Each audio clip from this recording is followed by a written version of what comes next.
Palestine আরদুল মুকাদ্দাসাতে জালেমরা জুলুম করে আসছে, তারই অংশ হিসাবে গত 1.5 বছর যাবৎ গাজার আমাদের ভাই বোনদেরকে নির্বিচারে হত্যা করা হচ্ছে। বিশ্ব মানবতার সবাই তাকিয়ে দেখছে, কিন্তু তার কোনো প্রতিকার হচ্ছে না। আমরা নবী মুহাম্মদ সাল্লাল্লাহু আলাইহি ওয়াসাল্লামের উম্মাহ হিসাবে আমাদের ঈমানী দায়িত্ব হচ্ছে এই প্রতিবাদ করা। সেই ঈমানী দায়িত্বের অংশ হিসাবে আজকের এই প্রতিবাদ সভা, আমাদের বাংলাদেশি উলামা মাশায়েখ ইউকের উদ্যোগের আজকের এই প্রতিবাদ সভায় সভাপতিত্ব করবেন উলামা মাশায়েখ কমিটির মাহতারাম সভাপতি জনাব শেখ এ.কে. মাওদুদ হাসান। আমরা প্রোগ্রাম শুরু করতে যাচ্ছি কোরআন তেলাওয়াতের মাধ্যমে। এখন আপনাদের সম্মুখে কোরআন তেলাওয়াত করবেন মোহাম্মদ ইব্রাহিম। أعوذ بالله من الشيطان الرجيم. بسم الله الرحمن الرحيم.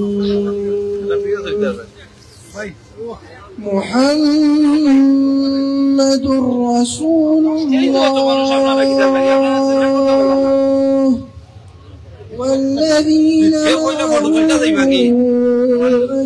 أشداء على الكفار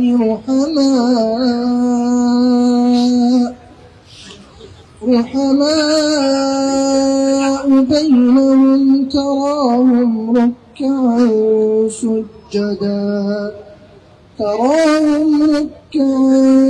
سجدا يبتغون فضلا من الله ورضوانا سيماهم في وجوههم من أثر السجود ذلك مثلهم في التوراة ومثلهم في الإنجيل كزرع أخرج شطأه فآزره فاستغلظ فاستوى على سوقه يعجب الزراع ليغيظ بهم الكفار. وعد الله الذين آمنوا وعملوا الصالحات منهم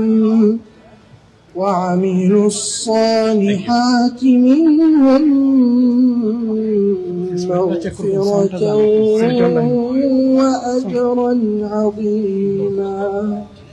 صدق الله العظيم.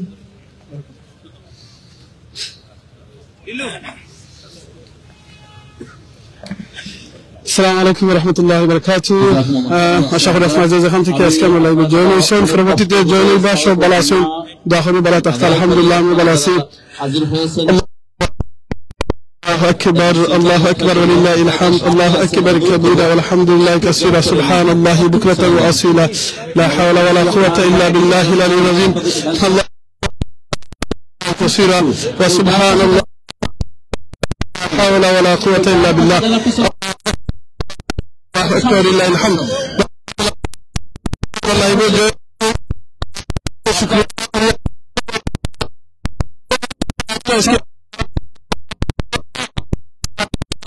মানুষ تفرنا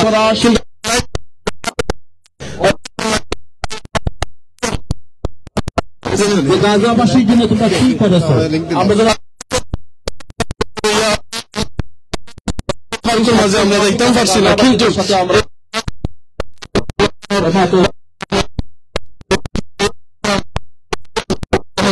ইনশাআল্লাহ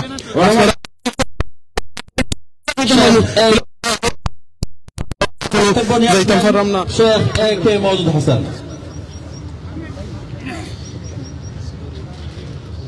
السلام عليكم ورحمة الله وبركاته. الحمد لله رب العالمين هو الذي قال وما لكم لا تقاتلون. আপনারা সেই মুহূর্তে তাকবা আজকে ইমানি দায়িত্ব হিসাবে সবাই একটা শেয়ার করে দিয়ে কমেন্ট করে দিয়ে আপনারা তাকবা আর এবং আল্লাহু আকবারের তাকবীরের আওয়াজ তুলবা আর আল্লাহর কাছে সাহায্য চাইবা ইনশাআল্লাহ। ভাই বোনকে তাকবা বাদে সকলকে মাথায় দেখাই কেন আছেন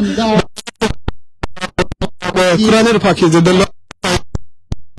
সাইদি সাহেব বর্তমান সুযোগ্য ছেলে শামীম সাইদি ভাই কেন আছেন উপস্থিত শামীম সাইদি সাহেব সহ আরো অনেক আছেন দেশে বিদেশে স্পেশালি ইউকে ইনশাআল্লাহ আপনারা দেখবো আমি শামীম তখন ফের ইনশাআল্লাহ সদস্যবৃন্দ উলামায়ে কেরাম পেশাজীবী বুদ্ধিজীবী সাংবাদিক ভাই সব এবং মুরব্বিয়ানে কেরাম যুবক ভাইয়েরা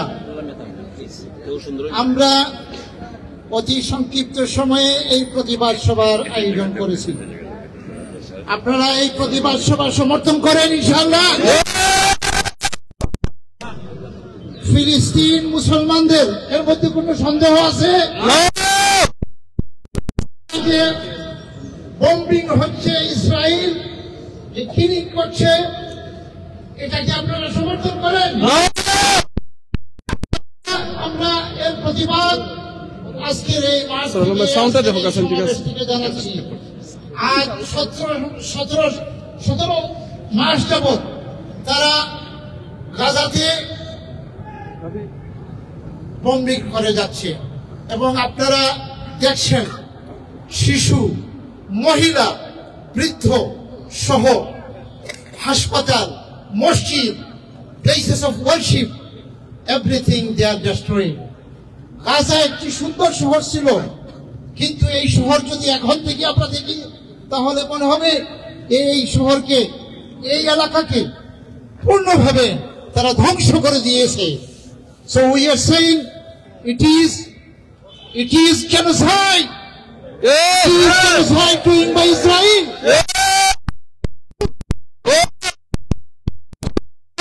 Cleansing.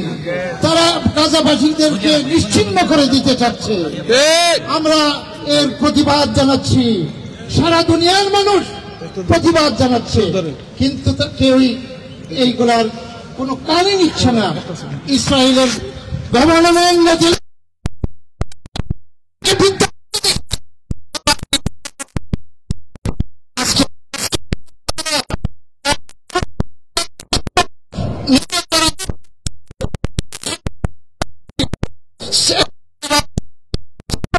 people according to the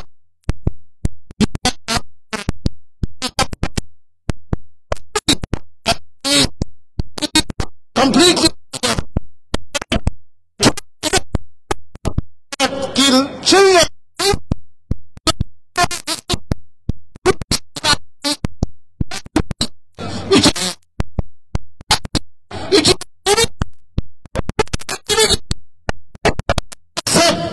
I am wonder that whole humanity. Where is humanity? Where is human rights? You are not doing anything. Where are the leaders of the world? You are talking about humanity. Where is the humanity? Quran is saying, Islam is saying, if you kill one person, you are killing whole humanity. If you save a person, a body, a life, that means you are saving the whole humanity. So these are the things happening, brothers. I don't want to explain all the speaker will speak inshallah about this and we have to support. So second thing I have to say, the Muslim Ummah and leaders of the Muslim Ummah and leaders of the Muslim countries silent. You have trillions of dollars and money and wealth, but why Gaza's children, people, women are dying? Why they are not getting any treatment? Why? You have children and you have lot of money, lot of wealth, but what? Even I can stop $1 from Nepal. I will ask them, please come together, unite together, and declare the jihad. Declare the jihad, ulamas and fatwa body.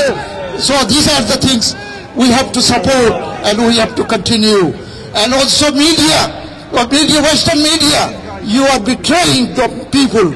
You are double standard. You are not giving us real picture. You are not covering the news of Gaza. it is also hypocrisy. We condemn the media, Western media, and we condemn the British government.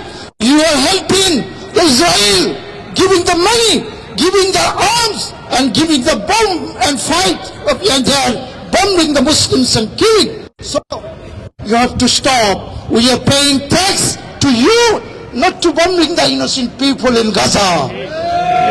So stop it and be with them.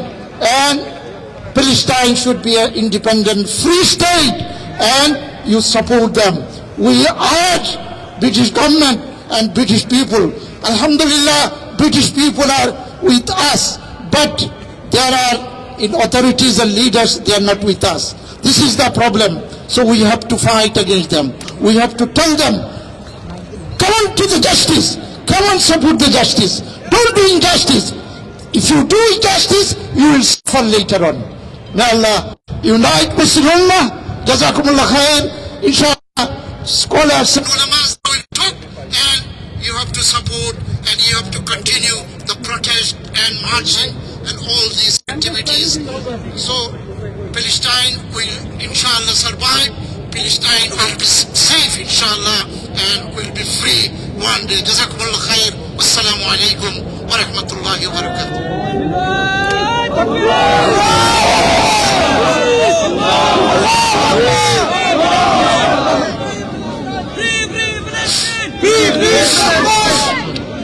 Microphone, mic. Please. Okay, Jazakumullah khairan. Attention to everybody, please. Jazakumullah khairan. Thank you. ঠিক আছে আসবে অপেক্ষা করুন technical form হইতে পারে কেমন এটা হইতে প্লিজ জাযাকুমুল্লাহ খাইরান যে সমস্ত মেহমানরা বক্তব্য রাখবেন যেহেতু আমাদের সময়টা হচ্ছে 3:30 পর্যন্ত আমরা পুলিশের কাছ থেকে পারমিশন নিয়েছি আমাদের প্রোগ্রামটা শেষ হবে 3:30 এই জন্য যারা বক্তব্য রাখবেন আমাদের খেয়াল রাখতে হবে যথেষ্ট মেহমান রয়েছেন উলামা এবং মাশায়েখরা রয়েছেন এবং যেহেতু আজকের এই প্রোগ্রামটা হচ্ছে ইংল্যান্ডে অবস্থানরত সমস্ত ইসলামিক সংগঠনের নেতৃবৃন্দের পরামর্শক্রমে এবং সবার সহযোগিতায় আজকের এই সম্মেলনটা এই প্রতিবাদ সমাবেশটা এই জন্য আমাদের যথেষ্ট মেহমান এই জায়গাতে হাজির রয়েছেন সবাইকে বক্তব্যের সুযোগ নৈতিক দায়িত্ব এই দায়িত্বটা আমি যেন আঞ্জাম দিতে পারি আপনারা সবাই আমাকে সহায়তা করবেন এই মুহূর্তে আপনাদের সম্মুখে বক্তব্য নিয়ে আসবেন বিশিষ্ট আলেমে দ্বীন জনাব মাওলানা মুফতি মওসুফ আহমেদ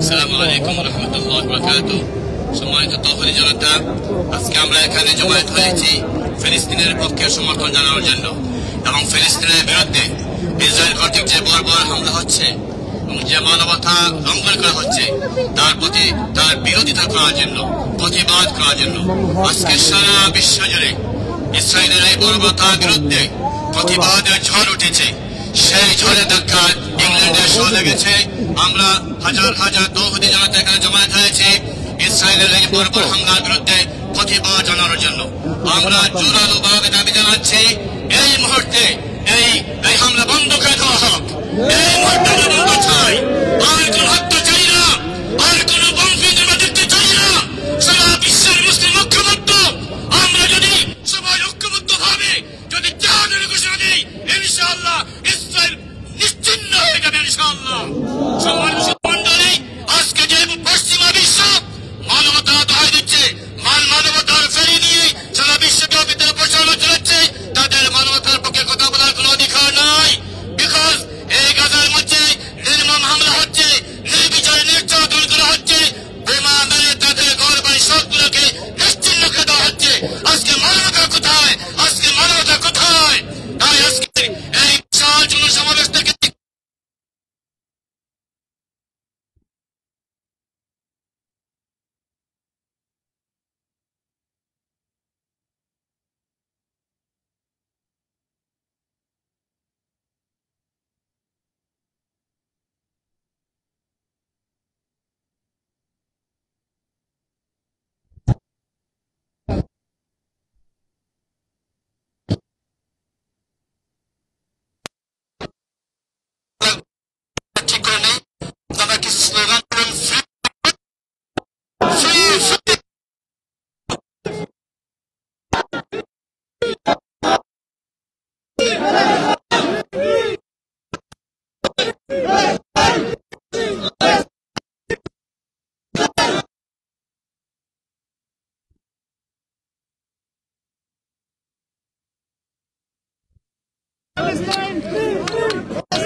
আমার গাজার মা বোন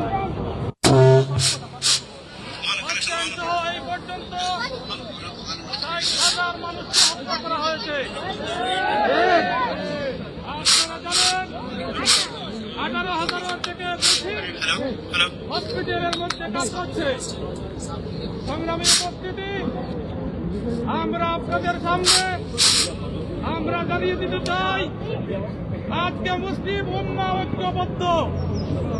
আজকে মুসলিম উম্মাহ ফিলিস্তিনের পাশে রয়েছে।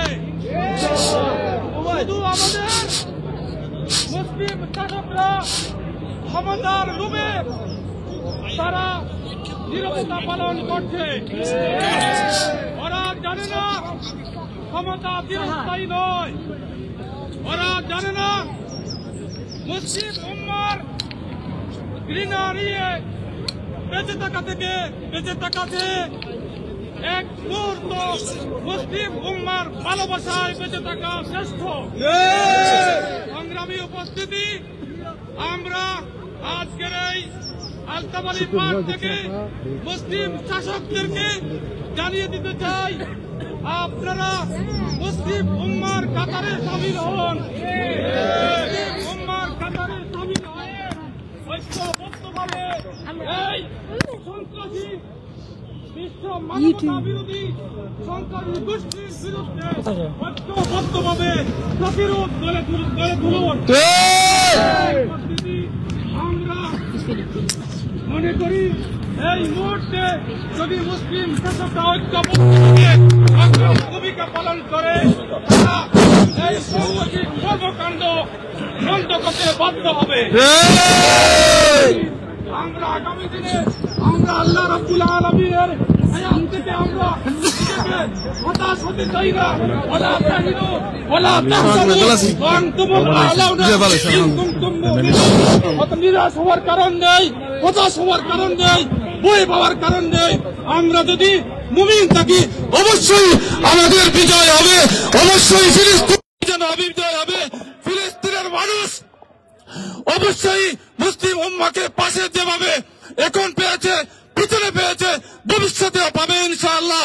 পরিশেষে আমরা আবারও মুসলিম উম্মাহকে মুনাফিকি ছেড়ে মুসলিম উম্মাহর কাতারে দাঁড় হওয়ার উদাত্ত আহ্বান জানিয়ে আমি আমার সংক্ষিপ্ত কথাগুলো এখানেই শেষ করলাম।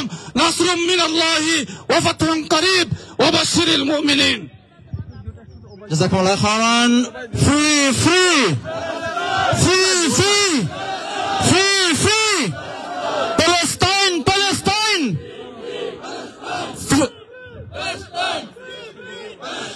Free free free free. জাযাকুমুল্লাহ। এ পর্যায়ে আপনাদের সম্মুখে বক্তব্য নিয়ে আসবেন এই কমিউনিটির বিশিষ্টজন জনাব barrister Ataur Rahman. Assalamu alaikum. Down the river to the sea, Palestine will be free. একটা জিনিস আপনারা কইতাম চাইলাম, আমরা যে পবিত্র গ্রন্থ ডিভাইন স্ক্রিপ্ট এটার যদি আমরা যাই, এখানেও আল্লাহ ডাইরেক্ট কইছেন কোনদিন এরা রেখে পরাজিত করতে পারতো না, হয়তো এরা সাফার করব। কিন্তু আজকে মুসলিম বিশ্বর 57টা দেশ যেভাবে নির্বিকার, কোন যুদ্ধ লাগে না, 57 কান্ট্রিজ ওআইসির আন্ডারে যে আছে, তারা যদি স্ট্যান্ড বাই গাজার পাশে দাঁড়ায়, সঙ্গে সঙ্গে কিন্তু এই যুদ্ধবাজ ওয়ার মাঙ্গার ইসরায়েলের নেতানিয়াহু স্টপ হওয়া লাগে। কিন্তু ও ইউনিটিটা আমরার দরকার। আমরা আল্লাহর কিছু চাইতাম যে আল্লাহ আমরার নেতৃবৃন্দরে তুমি একা নেক করি দেও, আর প্যালেস্টাইন এবং মসজিদুল আকসা আমরার কন্ট্রোলে আনিয়া দেও। ওই দোয়া বেশি বেশি করে করৌকা। ইনশাআল্লাহ সারা দুনিয়ায় মুসলমানের বিরুদ্ধে যে ষড়যন্ত্র চলের, আমরার পার্শ্ববর্তী দেশ দেখোকা ও ওয়াকফ বিল একটা করিয়া আস্তা ভারতের অশান্তির মাঝে ফালানি হয়েছে। কাজেই মুসলমান আমরা পাসিং করলাম একটা ক্রিটিক্যাল মুভমেন্ট। কাজেই আমরা সংহতির দরকার, ঐক্যের দরকার। কাজেই ও করতে খাম করুকা প্লিজ, আর সবাই আল্লাহর কাছে দোয়া করুকা। Thank you very much. আমি গ্রেটার সিলেট কাউন্সিল থাকি জাস্ট আপনারা সংহতি জানাইবার লাগি, সলিডারিটি জানাইবার লাগি আজকের এই মহতি উদ্যোগের লগে আসি। আসসালামু আলাইকুম ওয়া রাহমাতুল্লাহি ওয়া বারাকাতুহু। Palestine! Palestine! Palestine! Palestine! Palestine! সম্মানিত তাওহীদি জনতা, আজকের এই প্রোগ্রামে যারা আপনারা হাজির হয়েছেন,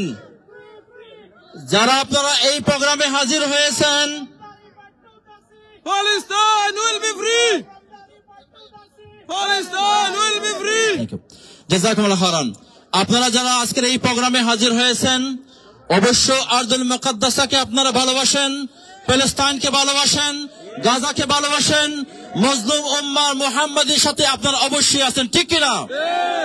দেখেন, আজকে আমরা এই জায়গাতে প্রোগ্রাম করবো মাত্র 1 ঘন্টার জন্য, কিন্তু যে সমস্ত মুসল্লিরা তাওহীদের নেতা আপনারা উপস্থিত হয়েছিলেন, যারা আজকে 70 বছর যাবত যে গাজার মানুষ কষ্ট করতেছে, জুলমের শিকার, কিন্তু আজকে 1 ঘন্টার সময় আমাদের এই জায়গাতে কি দাঁড়িয়ে থাকা সম্ভব নয়? আমি অনুরোধ করব এই প্রোগ্রামের শেষ পর্যন্ত যেন কোন ভাই এই প্রোগ্রাম ছেড়ে না যান। আপনারা প্রোগ্রামের শেষ হওয়ার পরে যেন আপনারা এই প্রোগ্রাম ছেড়ে যান, ঠিক আছে ইনশাআল্লাহ? আমাদের ভাই বোনরা এত কষ্ট করতেছে, খাবার নাই, ঘুম নাই, নিদ্রা নেই, ঘর নেই, বালি নেই, রক্তের উপর দাঁড়িয়ে আছে, রক্তের উপরে শুয়ে আছে। সেই ভাইদের সাথে একত্রতা করার জন্য আল্লাহ রাব্বুল ইজ্জতকে আমাদেরকে সেই 1 ঘন্টা সময় ব্যয় করার মতো সেই সামর্থ্য দেয় নাই।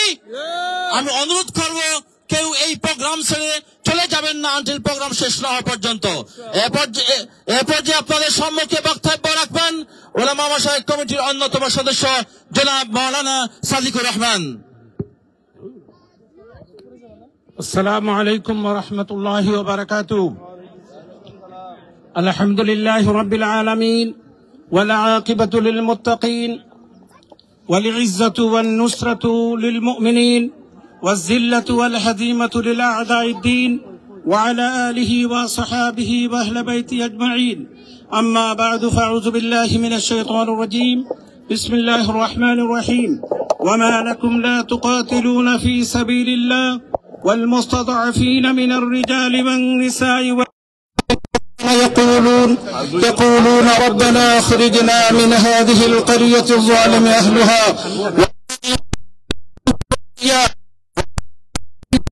نصيرا. বাংলাদেশী উলামা ইসরায়েল কর্তৃক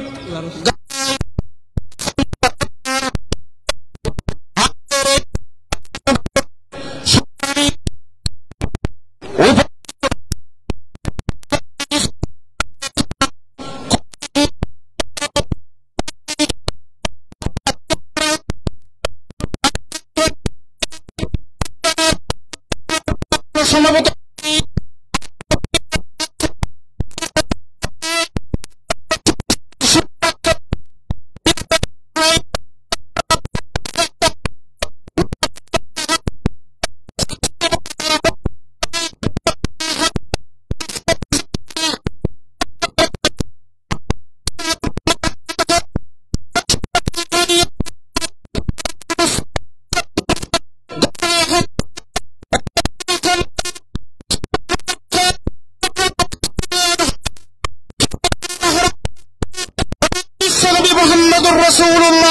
প্রতিশ্রুতি দিয়েছেন আল-আকসা এবং তার আশেপাশে কিছু লোক রয়েছে কিয়ামত পর্যন্ত আল-আকসাকে বিজয়ের জন্য তারা যুদ্ধ সংগ্রাম চালিয়ে যাবে। তাদের দুনিয়ার কোন পরাশক্তি নিশ্চিহ্ন করতে পারবেন না। আল্লাহ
ভারী করে তোলা হয়। যদি পশ্চিমা বিশ্বে কোথাও কোনো একটি কুকুরকেও এইভাবে নির্লজ্জভাবে বর্বরচিত হামলার মাধ্যমে যদি মারা হতো, সারা বিশ্ব হয়তো চিৎকার দিতে আরম্ভ করত। কিন্তু গাজার মুসলমানেরা, গাজার শিশুরা, যেহেতু এরা সাদা চামড়ার লোক নয়, যেহেতু তারা কালিমা তাইয়্যিবা লা ইলাহা ইল্লাল্লাহু মুহাম্মাদুর রাসূলুল্লাহ পড়েছে, যেহেতু তারা মুহাম্মদ সাল্লাল্লাহু আলাইহি ওয়াসাল্লামের উম্মত, এই জন্য সারা দুনিয়ার হিউম্যান রাইটস এর সংগঠনগুলো, মানবাধিকার সংস্থাগুলো, পশ্চিমা বিশ্বের হায়ানারা এবং জেনোসাইড সমর্থকেরা আজ পর্যন্ত তারা কোনো পদক্ষেপ নিতে পারে না। আজ ট্রাম্প সাহেব সরাসরি স্পষ্ট ভাষায় তিনি ফেরাউনের ভূমিকায় অবতীর্ণ হয়ে কথা বলেছেন যে তিনি সমগ্র এটার জন্য মালিক হয়ে গেছেন। আল মুলকু লিল্লাহ, সারা বিশ্বের মালিক আল্লাহ, জমিনের মালিক আল্লাহ। ট্রাম্প সাহেব আপনি মালিক নন। আপনারা আমেরিকার পররাষ্ট্রমন্ত্রী বলেছেন হাজার হাজার মানুষকে হত্যাকারী নেতানিয়াহুকে বলছে সে যে আমি ইসরায়েলের পক্ষে। অভিশাপ বর্ষণ হোক তার এই ঘোষণার উপর, অভিশাপ বর্ষণ হোক। এই জন্য বলছি যে সারা লক্ষ লক্ষ মানুষের যারা জখম করেছে, হত্যা করেছে, দীর্ঘ 8 দশক ধরে 80 বছর যাবৎ যেখানে জুলুম নির্যাতনের কোনো বন্ধ হচ্ছে না। আমাদের উপর অনেক বড় দায়িত্ব। একদিন এখানে আসলেই হবে না। নেতৃবৃন্দ যারা আছেন দীর্ঘমেয়াদী পরিকল্পনা দেবেন, ভবিষ্যৎ কর্মসূচি দেবেন। বছরের পর বছর যুদ্ধ চালিয়ে যেতে হবে। আল্লাহর আছে মুসলমানদের সমষ্টিগত সমস্যা অন্যান্য সংকট উত্তরণের জন্য জীবনের চেতন করার জন্য উন্নত রক্ষার জন্য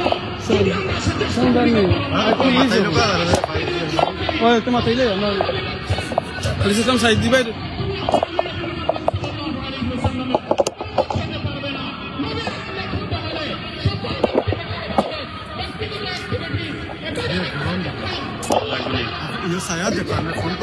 গরম হয়ে যাব স্যার ভাই ও ভাই দিয়েছেন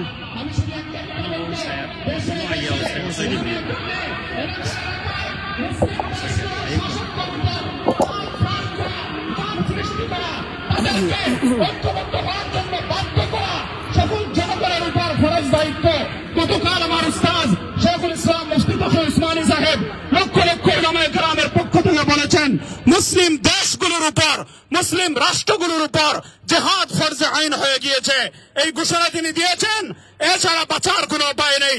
জনগণের উপর জরুরি দায়িত্ব হলো পশ্চিমা বিশ্বে মুসলিম অমুসলিম নির্বিশেষে এবং এখানকার লিডারদেরকে এই মানবতা বিরোধী পাশবিক হামলা থেকে জালিমদেরকে রক্ষা করার জন্য আমরা আমাদের গণতান্ত্রিক পদ্ধতিতে শান্তিপূর্ণ নিয়মে আমাদের প্রতিবাদ কার্যক্রম একটা নিয়ম সুনিয়ন্ত্রিত এবং সুপরিকল্পিত নিয়ম অনুযায়ী দীর্ঘ কর্মসূচি দিয়ে আমরা এই ধারাবাহিকতা, প্রতিবাদের ধারাবাহিকতা আমাদেরকে অব্যাহত রাখতে হবে এবং বিশ্ব নেতৃবৃন্দকে, বিশ্ব লিডারদেরকে, বিশ্ব মুরালদেরকে বাধ্য করতে হবে তারা যেন ওই জুলুমের প্রতিকার করার জন্য এগিয়ে আসে।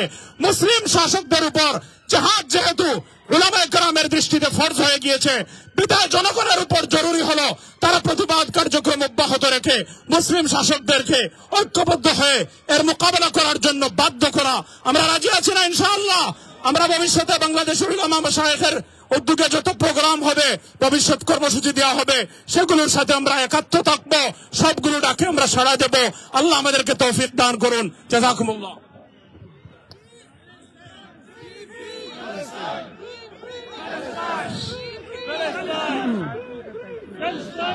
ওলামায়ে কেরাম এবং নেতৃবৃন্দ যে সমস্ত বক্তব্য পেশ করছেন সবগুলোর সাথে আপনারা একমত?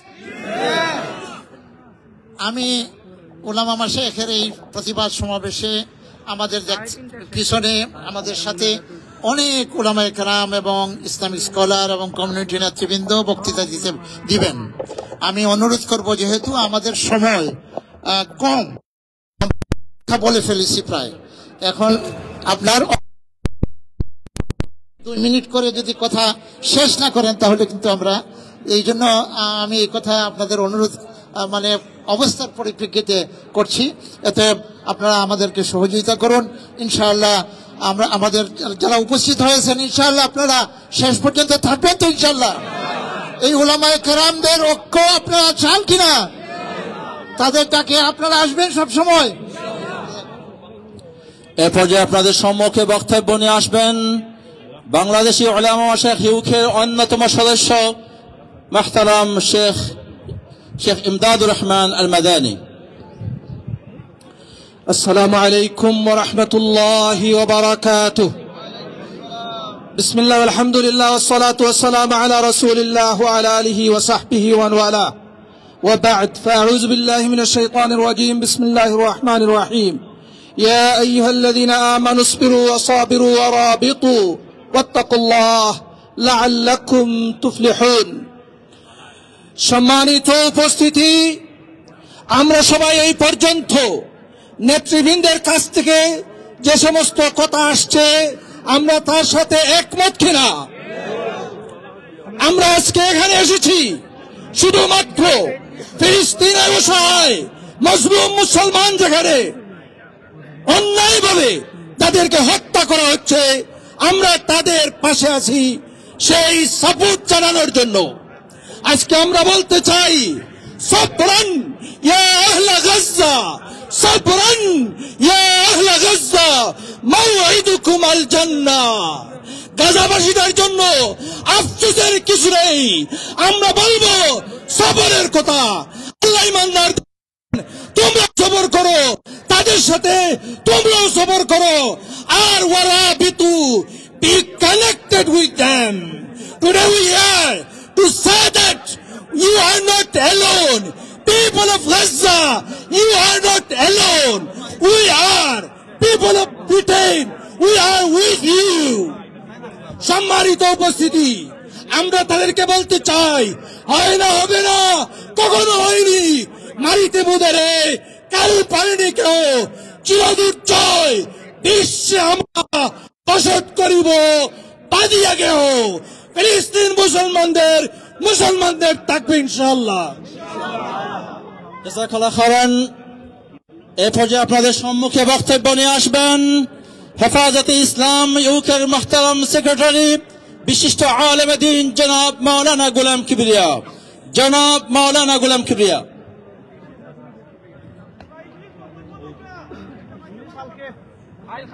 السلام عليكم ورحمة الله وبركاته. نحمده ونصلي على رسول الكريم. أما بعد فأعوذ بالله من بسم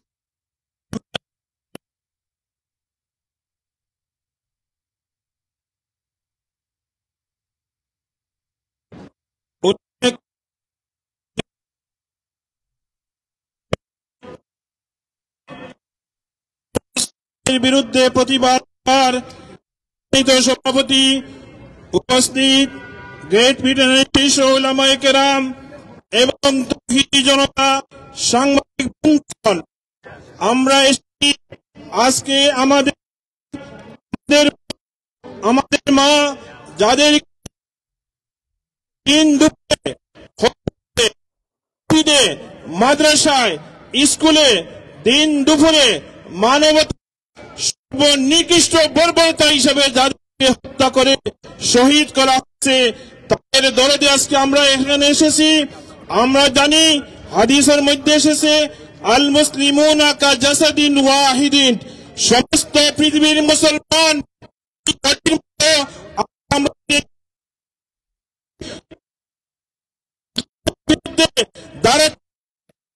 চারটি কর্মসূচি বাস্তবায়ন করতে হবে। আমরা আল্লাহ মহান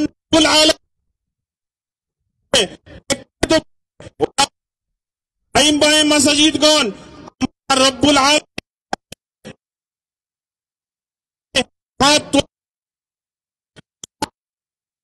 এই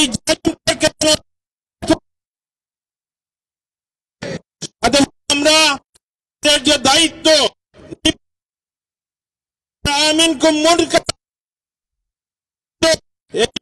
হিসাবে এই সমস্ত প্রতিবাদ যে ডেমনস্ট্রেশন হয়, আজকের একটা এই জুলুম চলবে যখন যে প্রতিবাদ জাহানের যে স্লোগান আসবে, আমরা সমস্ত প্রতিবাদী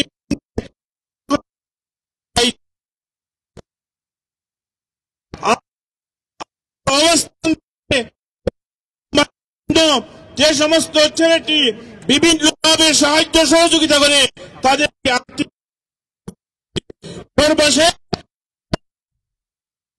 এই সমস্ত জায়নিস্টের যে সমস্ত পণ্য দ্বারা এই সমস্ত মুসলিম ভাই বোনদেরকে হত্যা করতেছে, তাদেরকে পণ্য আমরা বয়কট করতে হবে। সবাই বলেন ইনশাআল্লাহ আমরা করব। নাসরুম মিনাল্লাহি লিল মুমিনিন। এ পর্যায়ে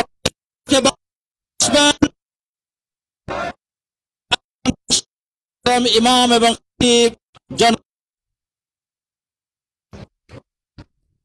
আসসালামু আলাইকুম ওয়া রাহমাতুল্লাহ। আলহামদুলিল্লাহ ওয়াসসালামু আলা রাসূলিল্লাহ।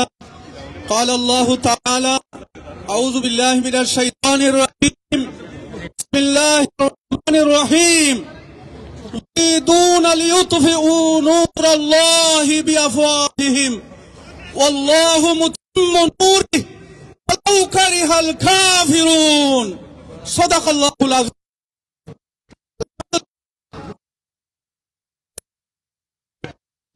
দায়িত্ব সেই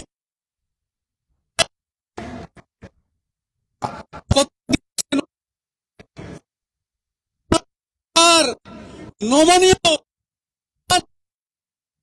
আমরা এটা করি, মুমিন থাকতে পারবো না। সারা বিশ্বের মুসলমানদের এভাবে বলেছেন, কাফিররা ঈমানের নূরকে ধ্বংস করতে চাইবে, কিন্তু কখনো মুসলমানরা হবে যদি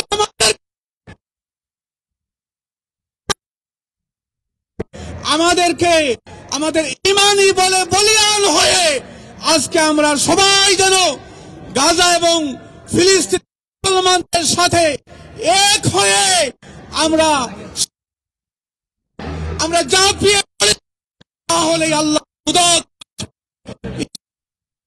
নাসরুম মিনাল্লাহি ওয়া ফাতহুন করিব ওয়া আখিরু দাওয়ানা আলহামদুলিল্লাহি রাব্বিল আলামিন।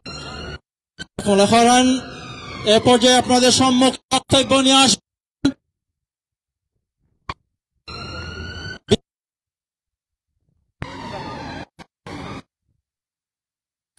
বিশ্বরঞ্জিত মুফাসসির কুরআন আল্লামা দেলওয়ার হোসেন সাঈদী রাহমাতুল্লাহ মুহতারাম শামীম আপনাদের বক্তব্য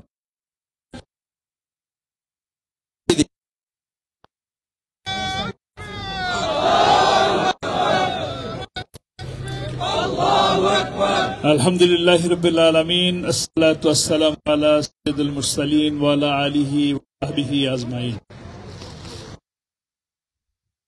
বাংলাদেশি ইউকে কর্তৃক পরে বর্বরিত হামলার আজকের এই প্রতিবাদ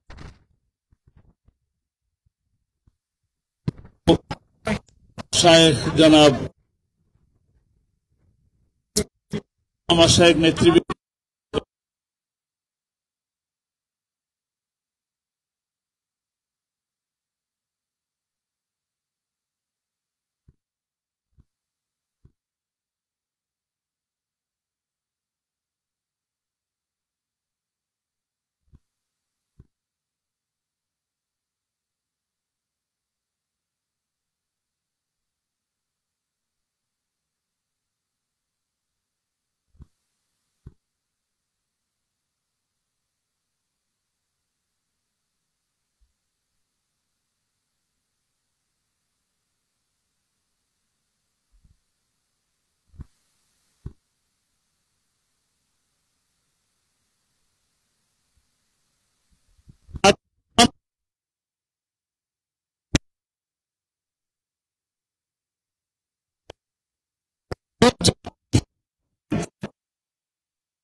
আপনাদেরকে একটু লজ্জা লাগে না?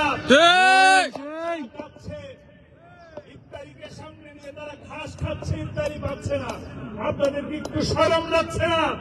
আমার প্রশ্ন হয়, এই জাতিসংঘ এখন কাদের জন্য গঠিত? ওআইসি কাদের জন্য গঠিত? আজকে কি তারা এর প্রতিবাদ করবে না? আমরা এই যুদ্ধের প্রতিবাদ জানাচ্ছি, এই নৃশংস হত্যার প্রতিবাদ জানাচ্ছি। ইসরায়েলের যুদ্ধবাজারা মনে করো না যে আজকে গাজাবাসী অল্প কয়েকজন দেখা যাচ্ছে আর তাদেরকে নির্বাচনে হত্যা করা হচ্ছে, উল্লাস করছ। মনে করো না গোটা বিশ্বের মুসলমানেরা ঐক্যবদ্ধ আছে ফিলিস্তিনকে স্বাধীন করে ছাড়বে ইনশাআল্লাহ। আল্লাহু আকবার। সেই দিন বেশি দূরে নয়, অবশ্যই খুব শীঘ্রই সামনে আসতেছে। আল্লাহ তাআলা মজলুমের পক্ষে ছিলেন, মজলুমের পক্ষে আল্লাহ তাআলা আছেন। বাংলাদেশেও একই রকম অবস্থা ছিল, আজকে বাংলাদেশও মজলুমের পক্ষে আল্লাহ শক্তি দাঁড়িয়ে আলহামদুলিল্লাহ বাংলাদেশ স্বাধীন হয়েছে। একই রকম ভাবে ফিলিস্তিনও স্বাধীন হবে ইনশাআল্লাহ ইনশাআল্লাহ। আমাদের প্রথম কিবলাকে স্বাধীন করে ছাড়বো ইনশাআল্লাহ ইনশাআল্লাহ। আমা তৌফিক ইল্লা বিল্লাহ। আসসালামু আলাইকুম ওয়া রাহমাতুল্লাহ। Palestine! Palestine! Palestine! Palestine! Palestine! আপনারা যারা আছেন একটু পিছনে যান একদম পিছনে যান প্লিজ, একদম পিছনে যান একটু প্লিজ, একটু প্লিজ।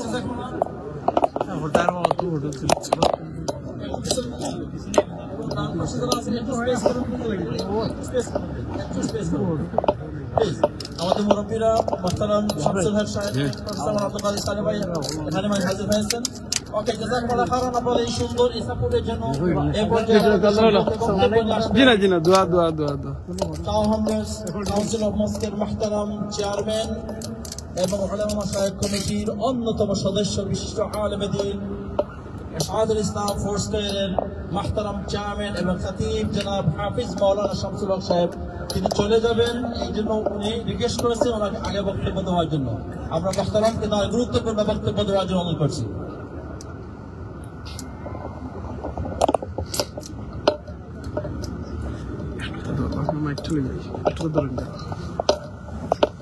আলহামদুলিল্লাহ والصلاة والسلام على أشرف الأنبياء وعلى آله وأصحابه أجمعين। আজকের এই সমাবেশে বাংলাদেশের উলামা মাশায়েখ মজলিসে আয়োজিত হয়েছে। আপনারা সবার অন্তরে সবার অন্তরে এক, আর সবার আশাই এক, সবার কাজই এক।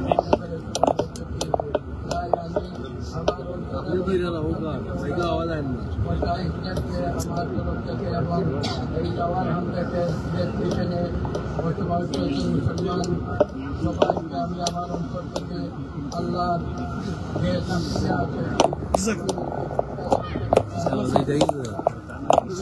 সাউন্ড না মাইকেরও প্রবলেম তারা আজকে বেশি লাইভ আছে যে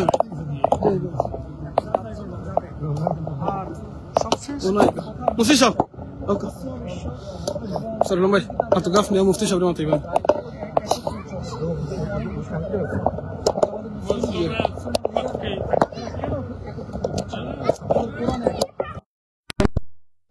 আপনি কি আমার ছায়া জবাব বুঝলে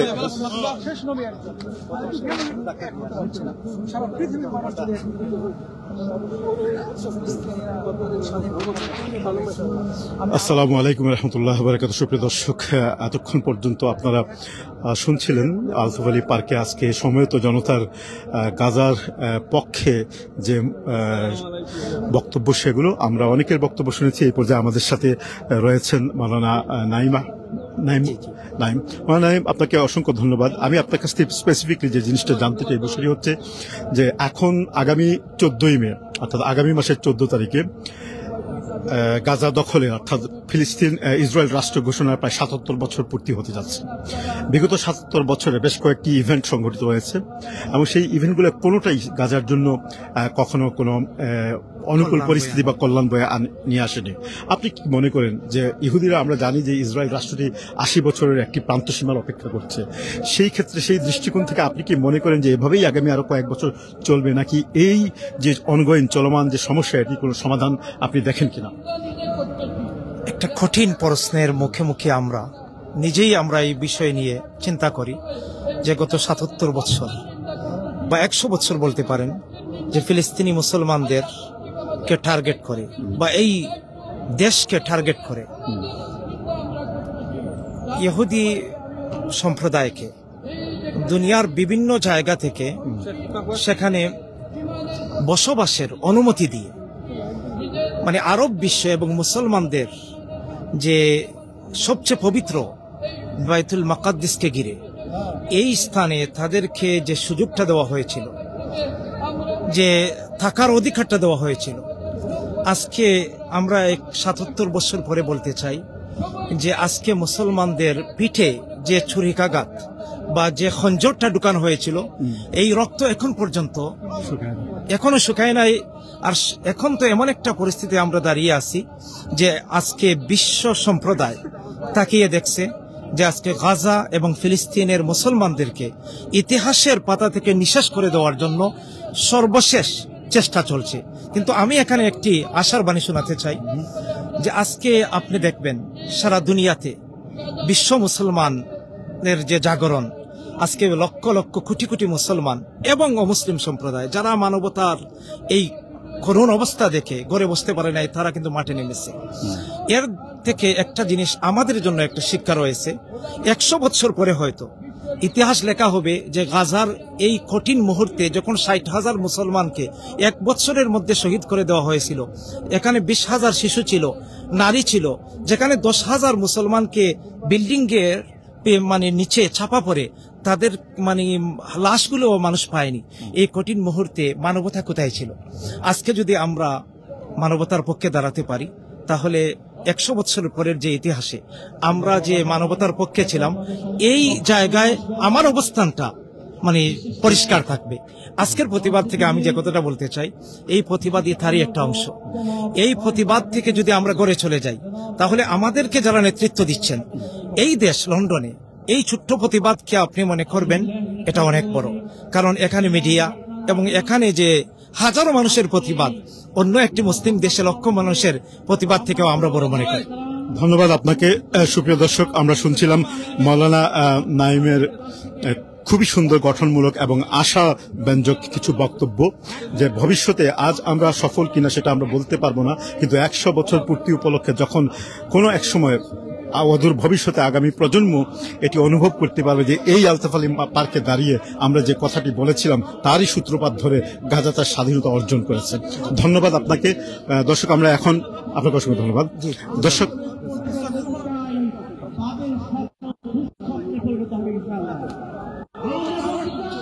সুপ্রিয় দর্শক,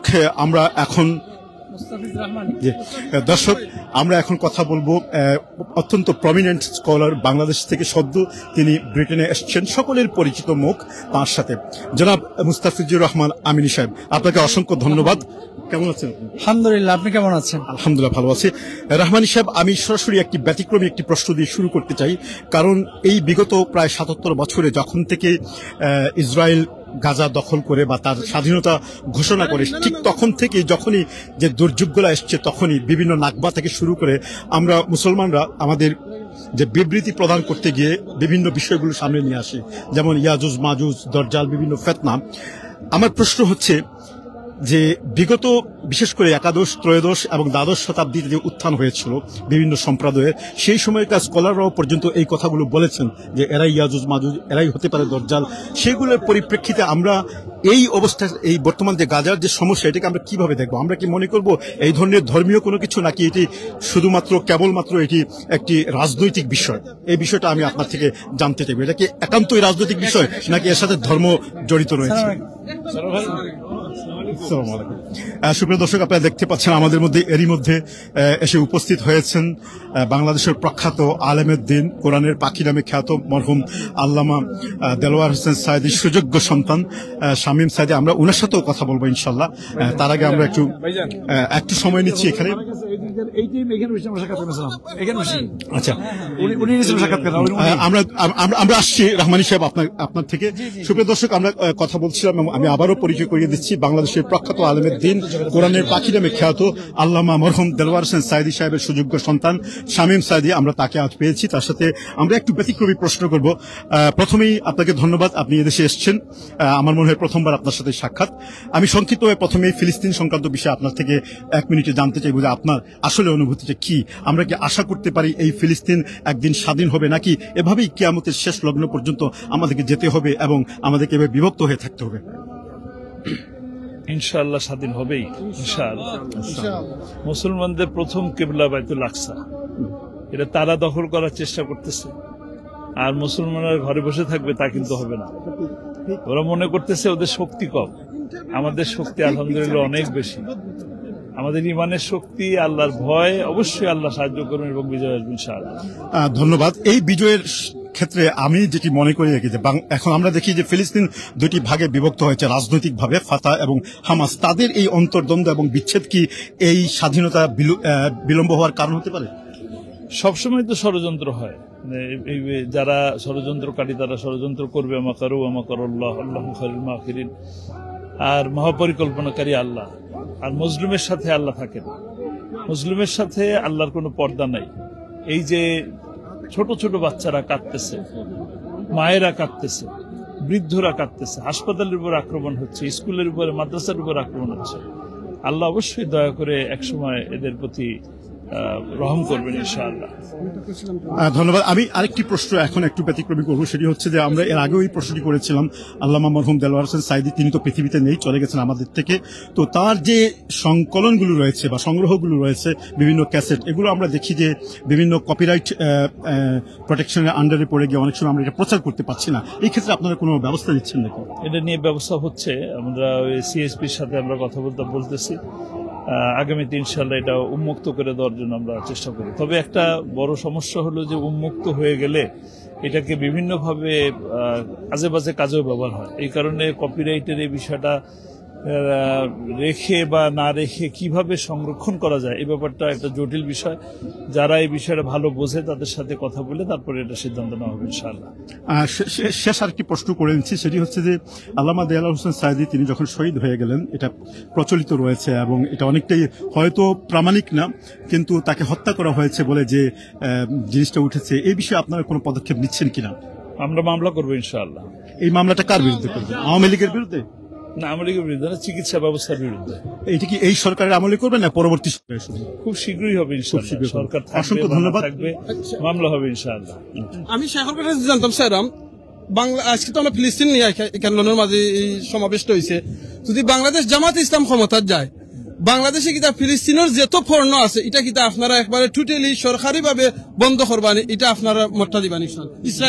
ইসরায়েলের পণ্যটা, ইসরায়েলি পণ্য, ইহুদিদের পণ্য, এটা মুসলমান হিসাবে আমাদের সকলের এখন থেকে বর্জন করা উচিত।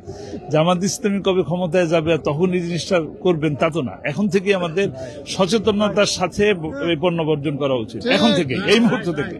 তার বাদে যদি সরকার থেকে যদি করা হয় তাহলে কিন্তু সরকার যারাই আসবেন তারা করতে পারলে তো আরো ভালো।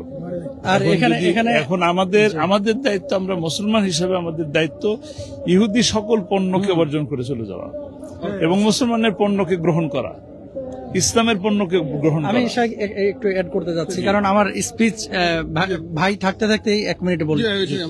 পণ্য বর্জনের জন্য তো রাষ্ট্রীয় ক্ষমতায় আসাটা জরুরি না, কারণ আমি টেস্কোতে গিয়ে কোনো কিছু কিনতেছি, সরকারকে বলতেছে যে তুমি আলু কিনবা না পেঁয়াজ কিনবা, তো এটা তো আসলে আমাদের ব্যক্তি স্বাধীনতা আছে। প্রত্যেকেই তো আমাদের বাড়িতে আমরা প্রেসিডেন্ট, তো বউ এখন কোন পাউডার কিনতে বলেছে, সেক্ষেত্রে আপনি কোনটা নিবেন এটা তো আপনার স্বাধীনতা থাকে।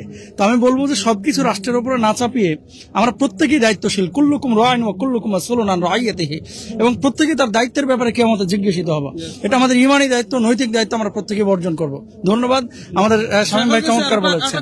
আমি গতদিন দেখছি আমরা বাংলাদেশেও যে আন্দোলন করেছে এই ফালিস্তিনের পক্ষে এবং ইসরায়েলের পণ্য বর্জন করার দিকে দেখা গেছে অনেক উশৃঙ্খল বাহিনী কিছু ঢুকিয়া দেখা গেছে দোকান থেকে মাল চুরি করা আরম্ভ করছে, এটা কিন্তু সাইড এফেক্ট হয়। এই ব্যাপারে আপনার মতামত?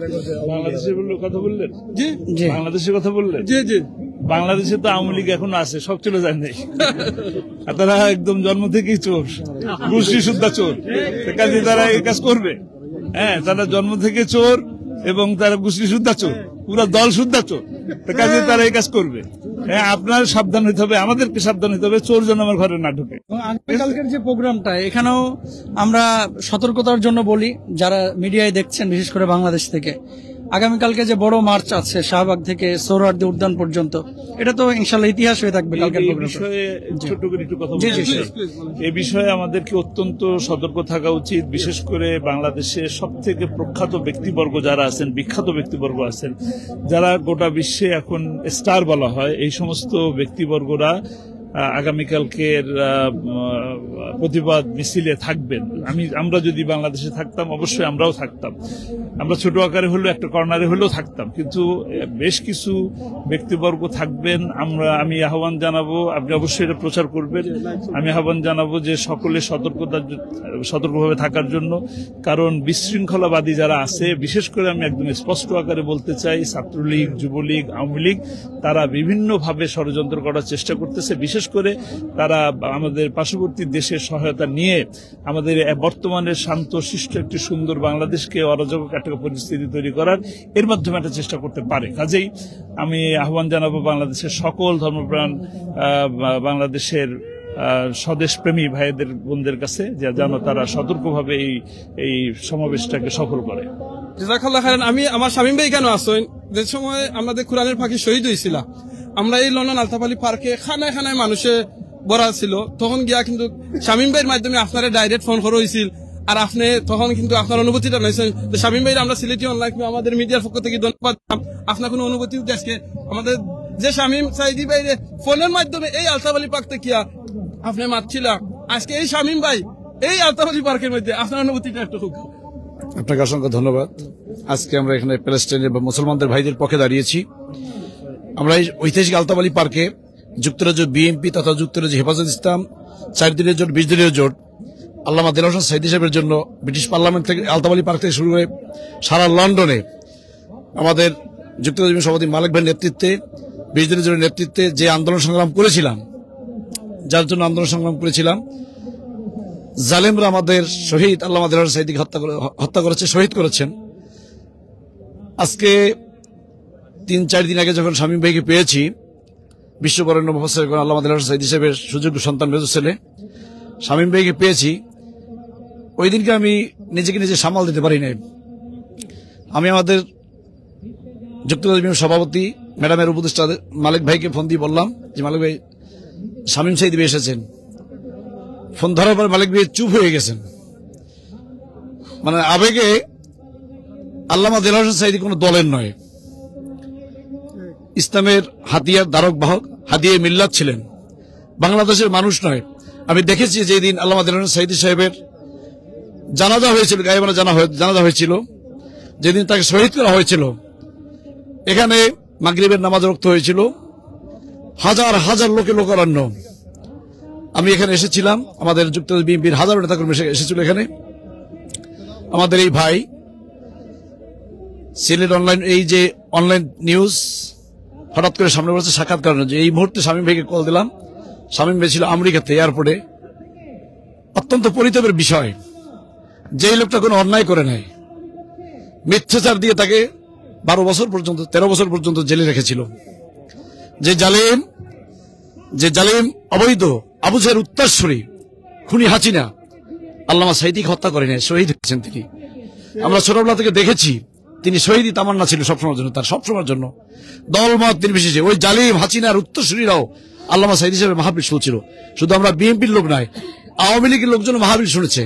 আমি দেখেছি এই যুক্তরাজ্য আওয়ামী লীগের এক নেতা যেদিন আল্লামা সাইদি সাহেব শহীদ হয়েছেন, ব্রিকলেনের কোনাতে বসে আমি মালিক ভাই যাচ্ছিলাম ওদিকে চা খাওয়ার জন্য, নাস্তা করার জন্য, চোখ মুছতেছে আর হঠাৎ করে হাত ধরে বলছে আফসোস, শেখ হাসিনা চিনল না, জাতি চিনল না। তো আমি আজকে এই আল্লামা সাইদি সাহেবের সুযোগ্য সন্তানের কাছ পেয়ে আল্লামা সাইদি সাহেবের জন্য দোয়া করি, আল্লাহ পাক রব্বুল আলামিন তাকে জান্নাত উচ্চ মাকাম দান করুন। খালামদা জীবিত আছে, তিনি অসুস্থ, তার জন্য দোয়া চাই আল্লাহ তাকে সুস্থ দান করেন। আমি দোয়া চাচ্ছি আমাদের নেত্রী দেশনেত্রী বেগম খালেদা জিয়ার জন্য। আপনারা জানেন, আমি না বললেই না, মন থেকে কথাগুলো বের হচ্ছে, মানে এগুলা বলার মতো নয় আর কি, মানে গোপন রাখার জিনিস নয়। আমাদের নেত্রী, আমাদের মা দেশনেত্রী বেগম খালেদা জিয়ার আম্মা যখন মারা গিয়েছেন, সর্বপ্রথম ফজরের নামাজের পরে আল্লামা দেলোয়ার হোসেন সাইদি তার বাসায় হাজির হয়েছেন, সেখানে গিয়ে কোরআন তেলাওয়াত করছিলেন। এইভাবে সম্পর্ক ছিল আল্লামা সাইদি সাহেবের আমাদের দলের সাথে। এবং কোকো ভাইয়ের মৃত্যুর পরে কবরে নেমেছিল শামীম সাইদি ভাই। আমরা একে অপরের সাথে সম্পৃক্ত। সকল দেশবাসীর কাছে আমরা দোয়া চাই, বাংলাদেশের 3বার প্রধানমন্ত্রী দেশনেত্রী বেগম খালেদা জিয়ার জন্য, দোয়া চাই দেশনেত্রী তারেক রহমানের জন্য, দোয়া চাচ্ছি আল্লামা সাইদি সাহেবের ফ্যামিলির জন্য, দোয়া চাই আমাদের উপস্থিত শামীম সাইদি ভাই, আল্লাহ যে তিনি যে আশা করেছেন তার মনে নেক মাকাসিদ পূরণ করুন, আমিন। আসসালামু আলাইকুম ওয়া রাহমাতুল্লাহি ওয়া বারাকাতুহু। ধন্যবাদ আপনাদের।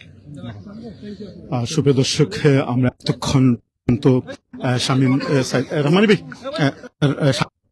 আমি দুঃখিত, শামীম সাইদি সাহেবের কথা শুনছিলাম। আমরা এর আগে রহমানী সাহেবকে একটি প্রশ্ন করেছিলাম, সেই প্রশ্নের জবাবটি আমরা জানতে চাইব। এবং যারা এই মুহূর্তের সাথে লাইভে সরাসরি যুক্ত হয়েছেন সকলকে অসংখ্য ধন্যবাদ। আমাদের লাইভটিকে শেয়ার করে নেবেন। রহমানী সাহেব, আপনাকে সেটি আরেকবার দোহরে দিচ্ছি যে আমরা কি আসলে, আমার মূল বিষয় ছিল যে আমরা কি এভাবেই শুধু প্রতিবাদ মুখর থাকবো, নাকি রাষ্ট্রীয়ভাবে আমরা বাধ্য করব? কারণ একটি রাষ্ট্রের রাষ্ট্রপ্রধান যখন কোনো একটা বক্তব্য, বিবৃতি বা ভেটো দেয়, তখন সেটি একটি দেশের লক্ষ লক্ষ কোটি কোটি জনগণের থেকে আর বেশি শক্তিশালী হয়। এই বিষয়টিকে আমরা কি করব আসলে? ধন্যবাদ, জাযাকাল্লাহ। গুরুত্বপূর্ণ বিষয়। প্রথমত হচ্ছে যে কে মারছে, কাকে মারছে? অমুসলিম মারছে মুসলিমদেরকে, নবীজি বলেছেন আল মুসলিমু কাজাসাদিন ওয়াহিদ, সারা বিশ্বের মুসলমানরা হচ্ছে একটা দেহের মতো।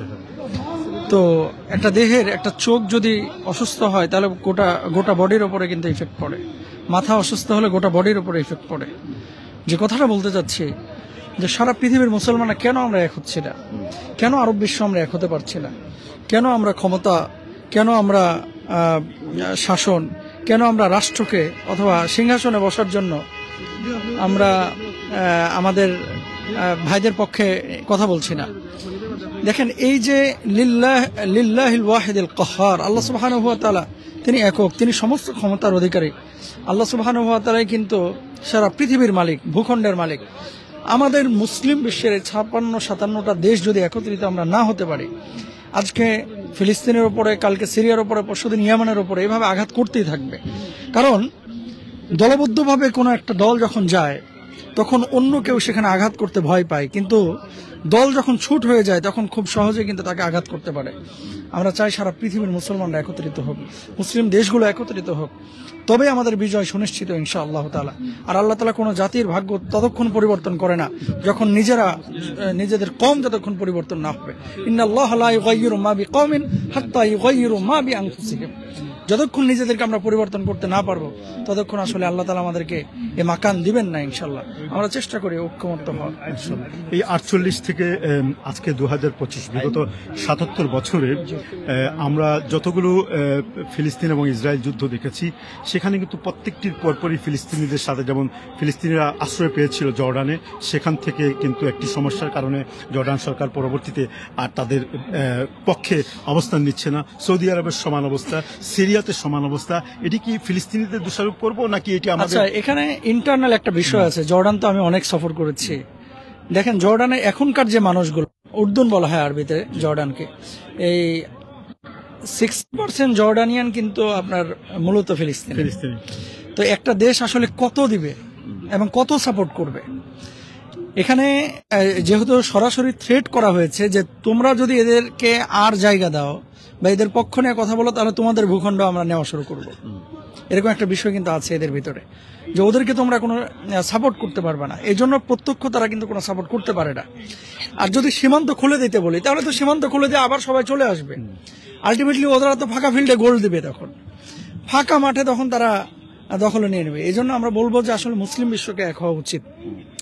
ফিলিস্তিনিদের পক্ষে মার্চ করা, পক্ষ অবলম্বন করে কথা বলা, এটা তো আলহামদুলিল্লাহ সহজ কাজ, কিন্তু সক্রিয় ভূমিকা আমাদের লিডাররা নিতে পারে, তারা তো নিচ্ছে না। বিশেষ করে যারা আরব বিশ্বের আছে, সৌদি আরবের মতো দেশ যদি তাদের পক্ষ নেয়, সাহস আছে ইসরায়েলের কিছু করা। তো আমরা দোয়া করি আল্লাহ তাআলা সহজ করুক এবং মুসলিম বিশ্ব যেন আমরা একত্রিত হতে পারি। ধন্যবাদ আপনাকে। জাযাকাল্লাহ খাইরান। আমি একটা লাস্ট কোয়েশ্চন দিতাম স্যার, আমি শেখের গেছে স্যার ভাই তা হোকাম শেখ, আমরা অনেকে কই রাখি না, আমরা অনেক ডেমনস্ট্রেশন করি। লন্ডনে দেখা গেছে পয়লা আমরা 100,000 করছি, বাদে মিলিয়নের উপরে আমরা মিলিয়ন ডেমনস্ট্রেশন করি। বাংলাদেশও করর, আলতাওয়ালি পাকও কন্টিনিউ করো, আর অনেক করর। আমরা অনেকে আমরা হয়তো মানে নিরাশ হয়ে যাই বলে আমরা এতটা করিয়া এটা কিতা কোনো ফায়দা হননি। আপনি কিতা কইবা আমরা একটুটা এই ব্যাপারে? আসসায়ু মিন্নি ওয়াল ইতমামু মিনাল্লাহ। চেষ্টা আমাদের পক্ষ থেকে হবে, প্রতিদান আল্লাহর পক্ষ থেকে হবে। নবীজি কি বলেছেন? আমি এই আলতাওয়ালি পার্কে বসে কি মানে সিরিয়া জয় করতে পারবো, ফিলিস্তিন জয় করতে পারবো? পারবো না, কিন্তু আমি তো তাদের পক্ষ অবলম্বন করতে পারি। আল্লাহ তো দেখেছে। দেখেন কালকে একজন ফেসবুকে কমেন্ট করেছে, আমার খুব ভালো লেগেছে। ভারতের মতো যদি ফিলিস্তিনের সীমান্ত বাংলাদেশের সাথে হতো তাহলে কোনো সীমান্ত হয়তো বা থাকতো না। আমাদের বাংলাদেশের মানুষ আলহামদুলিল্লাহ, আগামীকালকে দেখবেন বাংলাদেশে কি পরিমাণ জমায়েত হয় ইনশাআল্লাহ তাআলা। সে কথা বলতে চাচ্ছি যে ইমানের জোর যদি থাকে তাহলে আমরা এখান থেকে এই যে আজকে হুঙ্কার গুলো গেছে, অবশ্যই যেমন এই মিডিয়ার মাধ্যমে গেল, ওরকম আন্তর্জাতিক অনেক মিডিয়ায় যাবে এবং তারা সেখানে এই নিউজগুলো দেখবে যে না, আজকে পশ্চিমা বিশ্বেও কিন্তু অনেক মুসলমানরা সচেতন। তো এইভাবেই তো আমরা আমাদের প্রতিবাদগুলো প্রকাশ করব, যে যেখান থেকে আছি, কেউ টাকা দিয়ে, কেউ পয়সা দিয়ে, কেউ পাউন্ড দিয়ে, কেউ পানি দিয়ে। আমরা দেখেছি নিরাশ হওয়া চলবে না, অবশ্যই না। হেফাজতে ইসলামের আন্দোলনের সময় আমরা দেখেছি অনেকে তরমুজ নিয়ে বসে রয়েছে, আমরা রাত্রিবেলায় কেউ কেউ পানি নিয়ে বসে আছে। তো এভাবেই আর কি এখান এই ইউকে থেকে তো লাভ দিয়ে ফিলিস্তিন যাইতে পারবে না, কিন্তু প্রতিবাদগুলো এভাবেই যে যেখান থেকে পারবো ইনশাআল্লাহ আমরা প্রতিবাদ করবো। আমি সর্বশেষ দুঃখিত আছি, অবশ্যই কথা বলবো। আমি একটু বাংলাদেশ নিয়ে কথা বলতে চাই আপনার সাথে 1 মিনিটে। সেটি হচ্ছে যে আমাদের আলেম ওলামা থেকে নিয়ে সচেতন এবং ইসলাম প্রিয় মানুষেরা বিগত শতাব্দীর পর শতাব্দী থেকে বলা যায় যে আমরা সবাই চাচ্ছি যে বাংলাদেশ হোক আর যে কোনো রাষ্ট্র হোক যেন ইসলামিক নীতিমালার অধীনে আসে। আজকের 24-এর গণ আন্দোলনের পর থেকে বাংলাদেশের যে অবস্থা, সেই অবস্থার পরিপ্রেক্ষিতে আমরা কি আশা করতে পারি অদূর ভবিষ্যতে বাংলাদেশ ইসলামাইজেশন হবে? অবশ্যই আশা কেন, 100% আমরা আশা করতে পারি। কারণ আলহামদুলিল্লাহ আমরা তো ময়দানে কাজ করা মানুষ, এখন সে না ইউকেতে। আমাদের মাহফিলগুলোতে, আমাদের মসজিদগুলোতে, মাজলিসগুলোতে যে পরিমাণ ইসলাম প্রিয় তৌহিদি জনতার এখন অংশগ্রহণ, এবং আমাদের জেনারেশনটা গ্যাপ হয়েছে। 5ই আগস্টের আগে যে ছাত্র জনতা জীবন দিয়েছে এমনি এমনি দেয় না, কিন্তু এমনি দেয় নাই। এরা এখন ইসলামে মুগ্ধ হয়েছে, এরা আলোচনায় মুগ্ধ হয়েছে, এরা জীবন দেওয়া শিখে গেছে। এরা জানে যে আল্লাহর জন্য, নিজের হকের জন্য, ইসলামের জন্য জীবন দিলে শাহাদাতের অমীয় সুদা পান করা যায়। এর জন্য এরা সহজে জীবন দিতে শিখে গেছে। আর যে জাতি সহজে জীবন দিতে পারে সেই জাতিকে আটকে রাখা যায় না, দমিয়ে রাখা যায় না। তাহলে আরেকটি বিষয় চলে আসে, সাধারণ মুসলমান এবং নাস্তিকরা যে বিষয়টা সুযোগ থেকে তারা বলে যে আমাদের আকীদাগত ভ্রান্তি বা যে পার্থক্য, যে বিরোধ রয়েছে, সেই কারণে আমরা ঐক্যমত হচ্ছি না। বর্তমানে দেখতে পাচ্ছি যে বিভিন্ন রাজনৈতিক দলগুলো ঐক্যে যাচ্ছে না। এখানে এই আকীদাকে কেন আমরা পোষণ করছি এবং এই আকীদা কি বড় আকীদা? আমাদের কোরআন এক, আমাদের আল্লাহ এক, আমাদের শেষ নবী এক। মূলত আমাদের গোড়ার কথা জানতে হবে যে আমাদের আমরা 5 ওয়াক্ত নামাজ সবাই একসাথে পড়ছি, আমাদের হজ এক, হ্যাঁ, জাকাতের বিধান এক। তো কেন আমরা আলাদা হচ্ছে? এই যে টুপিটা পরেছে এই জন্য বলে যে মুস্তাহিদ ভাই কি কোন তরিকার লোক, কোন ক্যাটাগরির লোক। আপনি এই টুপি পরছেন যে ভাই তো ওই ক্যাটাগরির লোক। এই টুপি দেখে, জুব্বা দেখে গ্রুপিং করে ঠেলে দেওয়ার দিন শেষ। এখনকার পৃথিবী হচ্ছে কোরআন সুন্নাহর পৃথিবী। যে কালিমাকে স্বীকার করেছে, এক আল্লাহকে স্বীকার করেছে, সে আমার কলিজার টুকরা। আলহামদুলিল্লাহ, ধন্যবাদ আপনাকে, অত্যন্ত ধন্যবাদ। আবারও কথা হবে। আমরা এই পর্যায়ে কথা বলবো আরেক ভাইয়ের সাথে। আপনার নামটা? জি, আমি বলে ফেলি। আচ্ছা, বিসমিল্লাহির রহমানির রহিম। আজকেই কেন আমরা আসছি, একটা মাত্র কারণ, এজ এ মুসলমান হিসেবে আমাদের ইমানি এবং নৈতিক দায়িত্ব। আজকে আপনারা দেখছেন, এখানে কথা শুনছেন, এই যে রামাদান গেল, আমরা কিন্তু লন্ডনের মাটিতে আমরা কি করছি? আমরা ভালো ভালো খাবার খাইছি, সেহরিতে ভালো ভালো খাবার দিয়ে আমরা ইফতারি করছি, কিন্তু আমাদের মা, শিশু, বৃদ্ধরা যারা গাজায় আছে, তারা ঘাস খেয়ে ইফতার করছে, ঘাস খেয়ে তারা রোজা রাখছে। এত কষ্ট করতেছে তারা, এবং প্রতিটি মুহূর্ত বম্পিংয়ের মাধ্যমে যে হাজার হাজার শিশু, নারী, পুরুষকে হত্যা করা হচ্ছে। এটা হচ্ছে আমাদের ইমানি দায়িত্ব, এখানে প্রটেস্ট করা, প্রতিবাদ করা। এই দিক থেকে, এই নৈতিক এবং ইমানি দায়িত্ববোধ থেকেই আজকে এখানে আমি অসুস্থ হয়ে এখানে আসছি। আমি দীর্ঘ 2.5 মাস কোনো প্রোগ্রাম অ্যাটেন্ড করে নাই, আজকে আসছি ইমানি দায়িত্ব পালন করার জন্য। এখান থেকে যদি আমরা সোচ্চার হই, তাইলে এই মিডিয়ার মাধ্যমে সারা বিশ্বের মানুষ দেখবে। প্রত্যেকটি দেশ থেকে আমাদেরকে দেখে দেখে যুবকরা, ইয়াংরা এবং নারী পুরুষ সবাই এক হবে, উৎসাহিত হবে। আমাদের নিজ জায়গা থেকে, নিজ দেশ থেকে, নিজ অবস্থান থেকে আমাদের প্রটেস্ট করা হচ্ছে ইমানি এবং নৈতিক দায়িত্ব।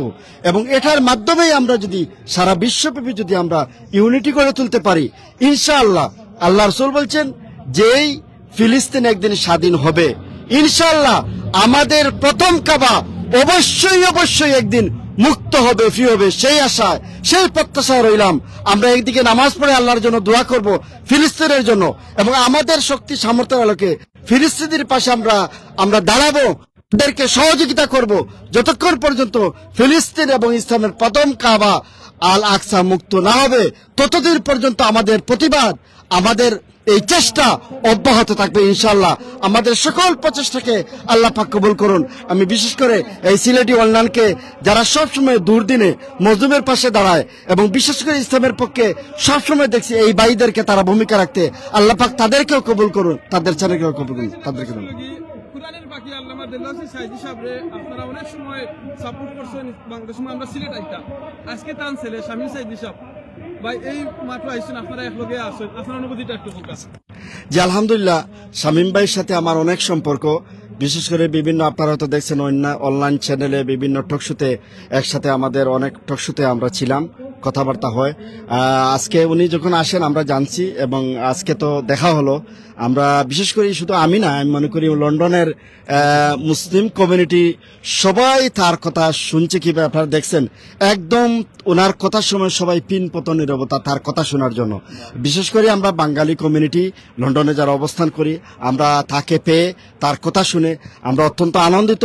আমরা আশা করি এবং আল্লাহর কাছে দোয়া করি সাইদি সাহেবের একদম প্রকৃত উত্তরসূরি হিসেবে যাতে বাংলাদেশ এবং বিশ্বের ময়দানে তার সন্তানরা কাজ করে যেতে পারে, ইসলামের সেই রেখে যাওয়া কাজগুলা, দায়ী কাজগুলা যাতে করে যেতে পারে, আল্লাহ পাক তাদেরকে কবুল করুক। এবং আমরা যারা ইসলামের পক্ষে কথা বলি, ইসলামের পক্ষে আমরা কাজ করার চেষ্টা করি, দিন প্রতিষ্ঠার সংগ্রামে যারা আমরা নিজের জীবনকে বিলিয়ে দিতে চাই, আল্লাহ পাক আমাদের সকল প্রচেষ্টাকে কবুল করুন। এবং আমি আপনাদেরকে আমার পক্ষ থেকে ধন্যবাদ জানাচ্ছি আমার এই ইন্টারভিউ নেওয়ার জন্য। থ্যাংক ইউ ভাই। আসসালামু আলাইকুম ওয়া রাহমাতুল্লাহ। দর্শক, আমরা এতক্ষণ কথা বলছিলাম বেশ কয়েকজন ভাইয়ের সাথে। আমরা এখন আরো দু এক ভাইয়ের সাথে কথা বলার চেষ্টা করবো ইনশাল্লাহ। তবে তার আগে জানিয়ে রাখি, এই মুহূর্তে আমরা রয়েছি লন্ডন আলতাফ আলী পার্কে। আপনারা জানেন যে 1948 থেকে নিয়ে আজ 2025 সাল পর্যন্ত প্রায় 77টি বছর কেটে গেছে ইসরায়েল রাষ্ট্র প্রতিষ্ঠিত হওয়ার। সেই থেকে নিয়ে এই পর্যন্ত বেশ কয়েক দফায় গাজাবাসীর উপর বা ফিলিস্তিনের উপর যে সমস্ত হামলা হয়েছে এবং তাদেরকে হত্যা করা হয়েছে, এগুলোর প্রতিবাদ আমরা প্রতিনিয়ত প্রতিক্ষণ সবসময় করে থাকি। সারা বিশ্ব আজ জেগে উঠেছে, শুধু আজ নয়, কয়েক বছর থেকে আসলে জেগে উঠেছে, কিন্তু কোথাও কোনো কাজ হচ্ছে না। কারণ আমাদের যে সমস্ত রাষ্ট্রগুলো, মুসলিম রাষ্ট্রগুলো রয়েছে, সেগুলো অনেকটাই নিস্তব্ধ ভূমিকা পালন করছে, কিন্তু সাধারণ মানুষরা ঠিকই তারা মাঠে নেমেছে এবং প্রতিবাদে মুখরিত হচ্ছে। তো আমরা আশা করতেই পারি যে একদিন এই ফিলিস্তিন রাষ্ট্রটি স্বাধীন হবে।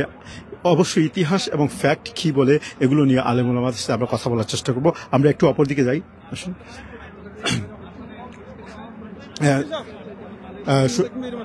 জি দর্শক, এখানে আরো কথা বলবো ইনশাল্লাহ। আমাদের সাথে রয়েছেন বেশ কিছু প্রমিনেন্ট স্কলার, এখানে ব্রিটেনের ওলামা মাশায়েখদের অনেকেই।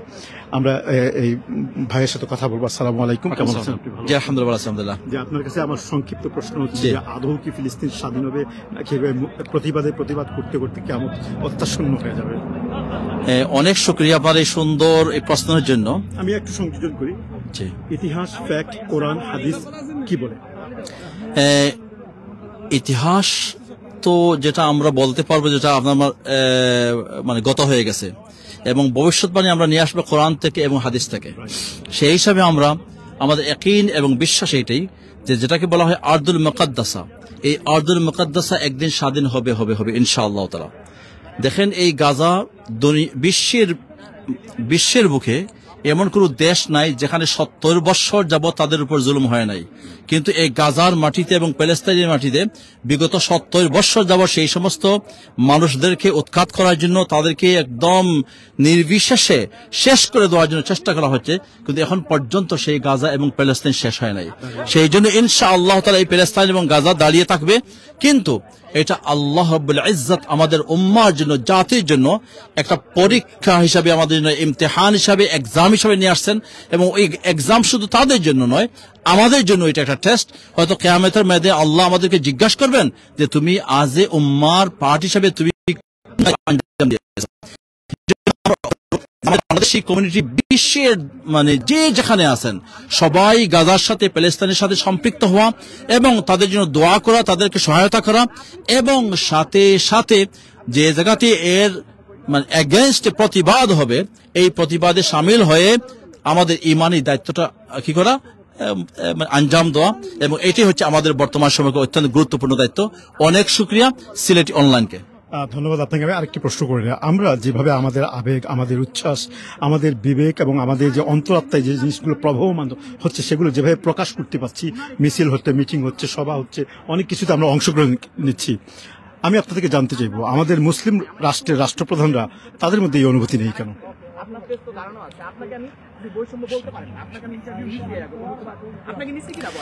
আমরা এখানে আমরা যে বিষয়টা খুবই মানে গুরুত্বপূর্ণ, যেখানে এই বিষয়টি খুবই আপনার গুরুত্বপূর্ণ যে আমরা আমাদের কমিউনিটি হিসাবে আমাদের প্রতিবাদটা হচ্ছে এটা ইমানের পাঠ।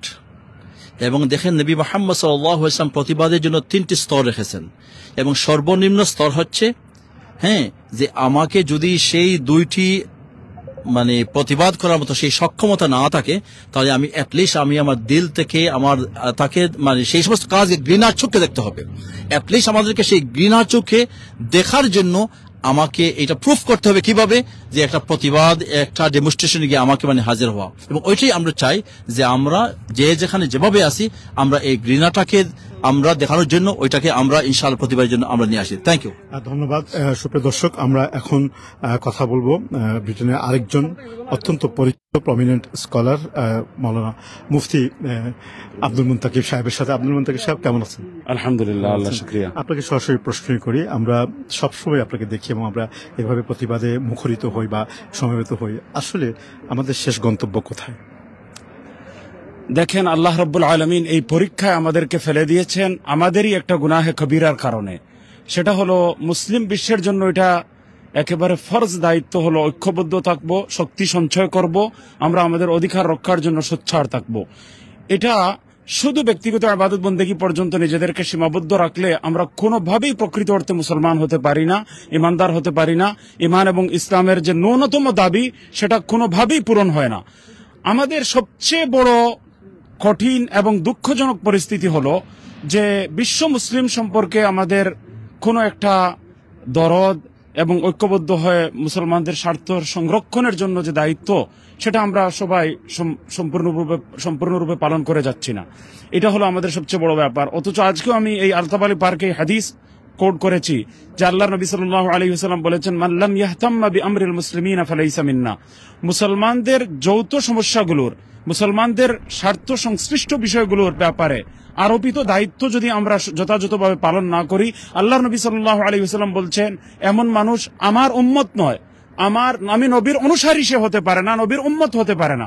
তো যতই নামাজ পড়ি, যতই ইবাদত বন্দেগী করি, যতই অন্যান্য দিনী অ্যাক্টিভিটিস আমরা অব্যাহত রাখি, তাসবিহ তাহলিল করি, এগুলো অত্যন্ত জরুরি এবং ফরজ এবং অনেক ভালো এবং নেহায়েত জরুরি, এবং এগুলোর গুরুত্বকে আমরা লোপ করতে চাই না। কিন্তু যদি অনেকেই আমরা ব্যক্তিগত জীবনে ধর্ম পালন করতে ব্যস্ত, বাস এখানেই শেষ, কিন্তু ঐক্যবদ্ধ হয়ে, সংঘবদ্ধ হয়ে, সুসংগঠিত হয়ে আমরা আমাদের দায়িত্ব পালনের যে কাজ সেটা আমরা কিন্তু করে যাচ্ছি না। যদি এই কাজটা এখন বর্তমানে দেখেন 57-58টি মুসলিম দেশ রয়েছে, সবাই যদি একসঙ্গে, এর মধ্যে 10টি মুসলিম দেশ এমন বড় বড় রয়েছে যাদের কাছে এত সব সুযোগ সুবিধা রয়েছে যে তারা ঐক্যবদ্ধ হয়ে গেলে বাকি 58টি মুসলিম দেশ সম্পূর্ণরূপে একীভূত হতে, ঐক্যবদ্ধ হতে বাধ্য হবে। এবং এই সরকারগুলোকে বাধ্য করার জন্য বিশ্বের এই 57-58টি মুসলিম দেশের মধ্যে জনগণকে ময়দানে নামতে হবে।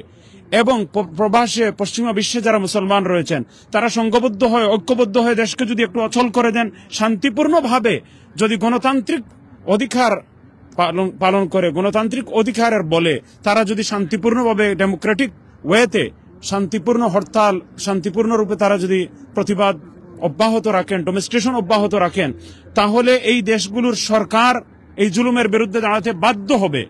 সুতরাং আমাদেরকে এই দায়িত্বটা অবশ্যই পালন করতে হবে। যদি আমরা এটা পালন না করি তাহলে আমরা হত্যাকারীদের সমর্থকদের মধ্যে আমরা শামিল হয়ে যাব।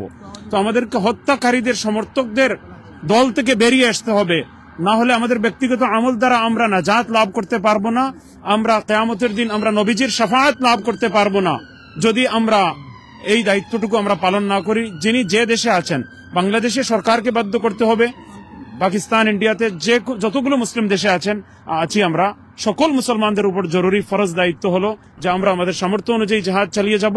আর আমাদের জিহাদ হবে প্রতিবাদ, ডেমনস্ট্রেশন এবং সরকারগুলোকে চাপ সৃষ্টি করে বাধ্য করা এই প্রতিবাদের, এই জুলুমের বিরুদ্ধে প্রতিবাদ করার জন্য। একটা প্রশ্ন এসে গেছে, সেটি হচ্ছে যে আমরা দেখি সেই উমাইয়া, উসমানিয়া, আব্বাসীয় এবং অটোমান খেলাফত, তাদের পতন এবং তাদের থাকা অবস্থা থেকেই কিন্তু জনগণ রাস্তায় ছিল। সেই খেলাফতের কোনো সম্রাটরাই কিন্তু বা যারা খলিফা ছিলেন খুব দুই একজন ছাড়া কেউই কিন্তু সেইভাবে ইসলামকে প্রতিষ্ঠিত করতে পারেনি, এটা আমরা নিশ্চিত বলতে পারি। ফ্যাক্ট এবং ইতিহাসের যে ধারা থেকে আমরা বলতে পারি। যদিও আল্লাহ তাআলার সিদ্ধান্ত অনুসারে মুসলমানের সংখ্যা বৃদ্ধি পেয়েছে। আমার প্রশ্ন হচ্ছে যে এইভাবে আমরা জনগণরা, আপনি যেটা বলছেন যে এইভাবে প্রতিবাদ করে বা তাদেরকে উৎসাহিত করে কিভাবে আমরা মুসলিম রাষ্ট্রপ্রধানকে কি আদৌ পারবো তাদেরকে সেই পর্যায়ে নিয়ে আসছে যেখানে একটা বিবৃতির মাধ্যমে ইসলাম প্রতিষ্ঠিত হতে পারে, মজলুমের উপর যে জুলুম হচ্ছে সেটি বন্ধ হয়ে যেতে পারে। এটি তো আমরা করতে পারবো না। এর কারণ কি? কারণ রসুল, আমি একটা কথা আপনাকে একটু বলি যে আল্লাহ রসুল তো বলেছেন যে কিয়ামত পর্যন্ত আমার উম্মত কখনো মহামারীতে ধ্বংস হবে না। দ্বিতীয়ত তিনি বলেছেন যে আমার উম্মতের উপর কোনো অমুসলিম বা কোনো নাস্তিক বা বিধর্মীরা প্রভাব ফেলতে পারবে না। এই দুটোর বাস্তবতা আমরা দেখেছি, হচ্ছেও পর্যন্ত কিছুটা প্রভাব পড়ছে। কিন্তু যে জিনিসটা হচ্ছে যে আমাদের মধ্যকার যে অন্তর্দ্বন্দ্ব সেটাই আমাদেরকে ধ্বংস করবে, তাহলে আমরা বাঁচবো কিভাবে? এই দেখেন, এই তো আমি শুরুতেই প্রথম কথা এটা দিয়ে আরম্ভ করেছি যে আমরা একটা গুনাহে কবিরা ঐক্যবদ্ধভাবে সুসংগঠিত হয়ে বাতিলের মোকাবেলা করা এবং আমাদের শক্তি সঞ্চয় করার যে ফরজ দায়িত্ব, এই ফরজ দায়িত্ব পালন না করার কারণে এবং এই গুনাহে কবিরার মধ্যে অন্যান্য ইবাদত থাকা সত্ত্বেও অনৈক্যের গুনাহে কবিরায় সবাই লিপ্ত হওয়ার কারণে আজকে এর শাস্তি স্বরূপ আমরা জুলুমের শিকার, লাঞ্ছনার শিকার। আর এটা থেকে বের হতে হলে ঐক্যবদ্ধ হতে হবে। ঐক্যবদ্ধ শুধু হলেই হবে না, কার্যকর আন্দোলনের মাধ্যমে সরকারগুলোকে বাধ্য করা, এরপর মুসলিম বিশ্বে তৃণমূল পর্যায়ে ঐক্য প্রতিষ্ঠা, আর এরপর দ্বিতীয় পর্যায়ে শাসকদেরকে বাধ্য করা, মুসলিম বিশ্বের মধ্যে দ্বিতীয় পর্যায়ে ঐক্য সৃষ্টি, তৃতীয় পর্যায়ে পরে সমগ্র মানব জাতির মধ্যে বিশ্বের অন্যান্য দেশ এবং সাধারণ জনগণকে এই ঐক্যের মধ্যে সামিল করে আমরা সারা বিশ্বের মধ্যে যদি একটা পৃথক ব্লগ জুলুমের বিরুদ্ধে এবং ইনসাফের পক্ষে যদি আমরা তৈরি না করি তাহলে আমরা সফলতা লাভ করতে পারবো না। এই স্ট্রাগল, এই চেষ্টা আমাদের উপর জরুরি। আপনি কি মনে করেন না আমাদের উলামা মাশায়েখ যারা আছেন আমাদের মধ্যে সংস্কারের প্রয়োজন? কারণ আমরা তো কেউ বলছি ইসলামের রাজনীতি আছে, কেউ বলছি নাই, কেউ এক একজন এক একটা আকীদা পোষণ করছি, একে অন্যকে মুশরিক কাফের বলছি, তাহলে কি আমাদের সংস্কারের প্রয়োজন নেই? আমরা যদি সংস্কার, এটা তো দেখেন এই এক কথার মধ্যেই চলে এসেছে যে এখন দ্বিধাদ্বন্দ্ব শুধু কালিমার ভিত্তিতে মুসলমানদেরকে ইসলাম উম্মাহর একটা চেতনা নিয়ে এখন সব ভেদাভেদ ভুলে গিয়ে সম্পূর্ণরূপে ঐক্যবদ্ধ হওয়া সব সময়ই জরুরি। আর এই প্রথম কথাটাও এটাই যে আমরা অন্তত মুসলিম উম্মাহর স্বার্থ সংশ্লিষ্ট বিষয়ে আমরা ঐক্যবদ্ধ হতে পারছি না। সবচেয়ে ক্ষতি সর্বযুগে মুনাফিকদের কারণে হয়েছে এবং মুসলিম নামদারিদের কারণে হয়েছে। আমরা আমাদের ঐক্য বিনষ্ট হয় কেন? এই ষড়যন্ত্রকারীরা মধ্যখানে ঢুকে যায়, কিছু দালাল ঢুকে যায়, এজেন্ট ঢুকে যায়, এরা ঐক্যকে ভেঙ্গে বিনাশ করে দেয়। তো ইসলামের ইতিহাসে কাফিররা এত বেশি ক্ষতি করেনি যত বেশি ক্ষতি করেছে মুনাফিকরা এবং ষড়যন্ত্রকারীরা। ধন্যবাদ আপনাকে সুপ্রিয় দর্শক। আমরা কথা বলছিলাম মুফতি আব্দুল মুন্তাকিব। এই পর্যায়ে আমরা আপনাকে অসংখ্য ধন্যবাদ। আসসালামু আলাইকুম ওয়া রাহমাতুল্লাহি ওয়া বারাকাতুহু। এই পর্যায়ে আমরা কথা বলব। আচ্ছা, ঠিক আছে। কেমন আছেন আপনি? আলহামদুলিল্লাহ ভালো আছি। আপনার আজকের অপিনিয়নটা একটু বলুন। আলহামদুলিল্লাহ, আজকে আসলে এখানে আমরা ইমানের দাবি নিয়ে, ইমানের তাকাজা অনুভব করে আমরা এখানে ব্রিটেনের সর্বদলীয় উলামা সংগঠন উলামা মাশায়েখ ইউকের পক্ষ থেকে আজকের এখানে এই প্রতিবাদ সভা ছিল। আপনারা জানেন এই গাজার কি অবস্থা, এই পর্যন্ত প্রায় 60,000-এর অধিক মানুষকে হত্যা করা হয়েছে এবং 18 থেকে 20,000 শিশু, বাচ্চা, মহিলা, পুরুষ সবাই মিলে বিভিন্নভাবে আহত অবস্থায় আছে। সেখানে মানবতা বলতে কিছু আমরা দেখতে পাচ্ছি না। এই অবস্থায় আমরা আমাদের অবস্থান থেকে আমরা ব্রিটেনবাসীকে নিয়ে ঐক্যবদ্ধভাবে যাতে প্রতিবাদের অংশ হিসাবে আমরা এখানে সমবেত হয়েছি, হাজার হাজার মানুষ ছিলেন। তো আমরা আজকে এতটুকুই বলতে চাই, আসলে আমাদের মুসলিম উম্মাহ জনসাধারণ সারা বিশ্বের সব গাজার সাথে আছে, গাজার নিরীহ মানুষের সাথে আছে। অবশ্যই নিরাশ হওয়ার কোনো কারণ নেই। আমরা কারণ কোরআনে কারীমের মধ্যে আল্লাহ বলছেন ওয়ালা তাহিনু ওয়ালা তাহজানু ওয়া আনতুমুল আ'লাউনা ইন কুনতুম মুমিনিন, তোমরা ভয়ের কোনো কারণ নাই, হতাশ হওয়ার কারণ নেই। তোমরা যদি মুমিন থাকো অবশ্যই তোমাদের বিজয় হবে। কিন্তু আফসোস এবং দুঃখের বিষয় হলো আজকে মুসলিম শাসকরা আজ তাদের ক্ষমতার লোভ, এমনভাবে ক্ষমতার লোভের মধ্যে পড়েছে তারা, কিন্তু তাদের চোখের মধ্যে চোখ থাকার পরেও মনে হয় অন্ধ হয়ে গেছে, কান থাকার পরেও যেমন তারা শুনতে পাচ্ছে না, অন্তর থাকার পরেও মনে হয় যেমন অনুধাবন করতে পারছে না। আমরা মুসলিম শাসকদের প্রতি অনুরোধ করব, জনতার কাতারে আসেন, মুসলিম উম্মার কাতারে আসেন। আপনারা যদি মুসলিম উম্মার কাতারে আসেন তাহলে অবশ্যই আপনারা যদি একটা উদ্যোগী ভূমিকা পালন করেন, জনগণের ভাষা বোঝার চেষ্টা করেন, যদি আপনারা সেই চেষ্টা অব্যাহত রাখেন, আপনাদের পাশে জনগণের ভালোবাসা আপনাদের প্রতি থাকবে। সেই আশা আমরা এবং দাবি করছি ইনশাআল্লাহ অবশ্যই ফিলিস্তিনের পাশে আমরা আছি। ফিলিস্তিন অবশ্যই স্বাধীন হবে, ফিলিস্তিনের মানুষ স্বাধীন হবে। আমরা সেই দৃঢ় প্রতিজ্ঞা নিয়ে আমরা এগিয়ে যাচ্ছি। আগামী দিন ইনশাআল্লাহ সর্বস্তরের জনগণ যে যেখানে আছেন আপনারা আপনাদের অবস্থান থেকে আমরা অনুরোধ করব আপনারা গাজার পক্ষে থাকেন, মসজিদে আকসার পক্ষে থাকেন, মজলুম মুসলমানদের পক্ষে থাকেন। আল্লাহ রাব্বুল আলামিন আমাদেরকে মজলুমের পাশে থাকার তৌফিক দান করুন। ধন্যবাদ আপনাকে সুপ্রিয় দর্শক। আমরা কথা শুনছিলাম বেশ কয়েকজন আলেমদের, সকলেরই একই কথা যে মুসলিম শাসক যারা আছেন, রাষ্ট্রপ্রধান যারা আছেন, তারা যতক্ষণ পর্যন্ত আসলে আমাদের যে অনুভূতি, আমাদের অন্তরের যে যন্ত্রণা, আমাদের যে ভাব, এগুলো অনুভব না করতে পারবেন ততক্ষণ পর্যন্ত অন্য কোনো রাষ্ট্রে যেখানে মুসলমানরা নির্যাতিত হবে, ফিলিস্তিনের মতো, মায়ানমারের মতো, চায়নার মতো, উইগুরের মুসলমানরা, তাহলে আমরা কিছুই করতে পারবো না। আমরা হয়তো আমাদের ন্যূনতম ইমানি দাবি, যেটি ভদ্রলোক বলেছেন বা এর আগে মুফতি আব্দুল করিম বলেছেন, যে সেই ইমানি দায়িত্ব ঘৃণা করা এবং প্রতিবাদ জানানো, এটি আমরা করতে পারবো। তবে এটি করার মধ্য দিয়ে আমাদের ন্যূনতম দায়িত্ব তো অবশ্যই আদায় হয়ে যাবে। কিন্তু একজন মুসলমান হিসাবে আল্লাহ তাআলা আমাদেরকে এই পৃথিবীতে সমগ্র মানব জাতির মধ্য থেকে এমনভাবে উত্থান করেছেন, যেখানে আল্লাহ তাআলা কোরআনের মধ্যে সুস্পষ্টভাবে বলেছেন যে আমি তোমাদেরকে নেতৃত্ব দিয়ে এবং সবচেয়ে উন্নত জাতি সম্প্রদায় হিসেবে পৃথিবীর বুকে প্রতিষ্ঠিত করেছি। এবং আমাদের নবী সাল্লাল্লাহু আলাইহি সাল্লাম এবং এই ইসলামকে আল্লাহ রাব্বুল আলামিন শুধুমাত্র কোনো নির্দিষ্ট জনগোষ্ঠী, জাতি, ট্রাইব কিংবা নির্দিষ্ট জনপদের জন্য আল্লাহ তাআলা প্রেরণ করেননি। এই ওহী এবং এই ঐশ্বিক জ্ঞানকে সমগ্র বিশ্বের মানবতার জন্য প্রেরণ করেছেন, যেটি সবাই একই বাক্যে স্বীকার করে। আমরা আশা করি আমাদের আজকের যে দীর্ঘ সময়ের এখানে লাইভ ছিল, আমরা সব শেষের দিকে চলে আসছি। আমাদের সাথে আরেক ভাই আছে, তার থেকে তার অনুভূতি আমরা জানতে চেষ্টা করব। আমাদের সাথে রয়েছেন আব্দুর রব ভাই। আব্দুর রব ভাই, আপনি কেমন আছেন? আলহামদুলিল্লাহ, ভালো আছে। আজকে এখানে এসেছেন এবং আমরা প্রায় শেষের দিকে, আপনি শুরু থেকে এখানে ছিলেন। জি জি। আপনি কি মনে করেন? আমরা তো আপনাকেও আমি দেখি সবসময়, আমরা প্রতিটা ডেমনস্ট্রেশনে যাই, কিন্তু আমরা কাদের কাছে ধন্যবাদ দিচ্ছি? আমরা হয়তো ব্রিটিশ পার্লামেন্টে ব্রিটিশদের কাছে অথবা আমেরিকানদের কাছে, কিন্তু মূল রহস্য হচ্ছে যে তারাই তো এই পৃথিবীকে এতটুকু গোজামিল করে রেখেছে। আজকে ফিলিস্তিন সমস্যা সমগ্র বিশ্বের মুসলমানদের যে ইনস্টেবিলিটি, এর মূল কারণ হচ্ছে এই ব্রিটিশ সাম্রাজ্য। তাহলে আমরা কি তাদের কাছে ধন্যবাদ দিব, নাকি আমাদের নিজেদের সংস্কার করে আমরা আরো বেশি ইমানি দায়িত্ব পালন করার মধ্য দিয়ে নিজ নিজ দেশে ইসলামিক রাষ্ট্র ব্যবস্থা করব?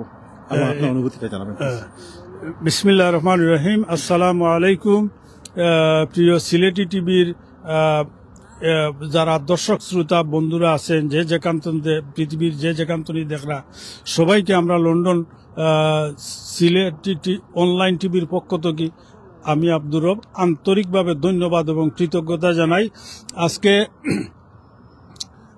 লন্ডনের ঐতিহাসিক আলতাবালি পার্কে আমাদের বাংলাদেশি কমিউনিটির ও বিভিন্ন কমিউনিটির, বিশেষ করে আমাদের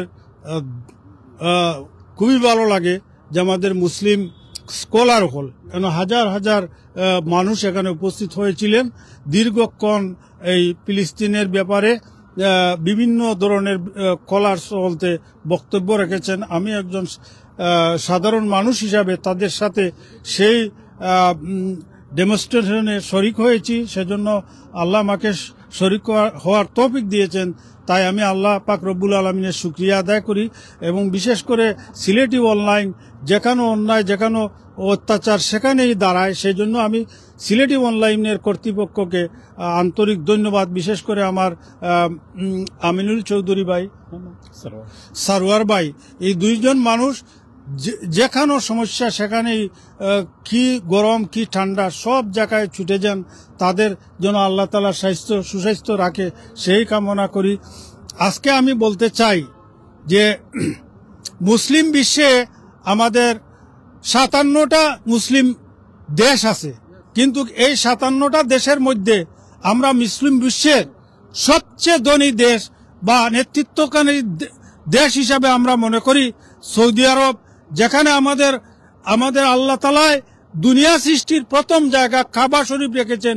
সেই মক্কা মদিনা, সেখানের যে শাসক গোষ্ঠী আছে, তারা জেনে এই মুসলিম বিশ্বে যে আজকে ফিলিস্তিনের উপরে যে হাজার হাজার মানুষকে হত্যা করা হয়েছে দীর্ঘ প্রায় 1 বছর যাবত, এ যাবৎকালের সর্বশেষ এখন যে স্টিম রুলার চালাচ্ছে, হাজার হাজার মানুষকে, নিরীহ মানুষকে হত্যা করছে, শিশু মানুষকে হত্যা করছে। আমি মুসলিম বিশ্বের এই 58টি দেশের এই রাষ্ট্রপ্রধানদেরকে এবং মন্ত্রী পরিষদে যারা আছেন তারা যদি মুসলিম হয়ে থাকেন, তাইলে মুসলিম হয়ে মুসলিমের অন্যায়ের প্রতিবাদ না করে যদি, তাহলে তুমি কিসের মুসলিম? এই মুসলিম বিশ্বের সকল রাষ্ট্রপ্রধানদেরকে আমরা অনুরোধ করব, বিশেষ করে টার্কির রাষ্ট্রপ্রধান এরদোগান সাহেবকে আমরা অনুরোধ করব, কেন আপনারা মুখ খুলছেন না? এই নিরীহ মুসলিম মানুষদেরকে, মহিলা শিশুদেরকে, হাসপাতালে সাংবাদিকদেরকে অকাতরে গুলি করে এই বর্বর ইসরায়েলি বাহিনী যেভাবে মানুষকে হত্যা করছে, আমি পাশাপাশি বিশ্বের যারা অমুসলিম দেশ আছে, যারা গণতন্ত্রে বিশ্বাস করে, যারা মানবাধিকার হিউম্যান নিয়ে কাটাকাটি করে, তারা কি করছে?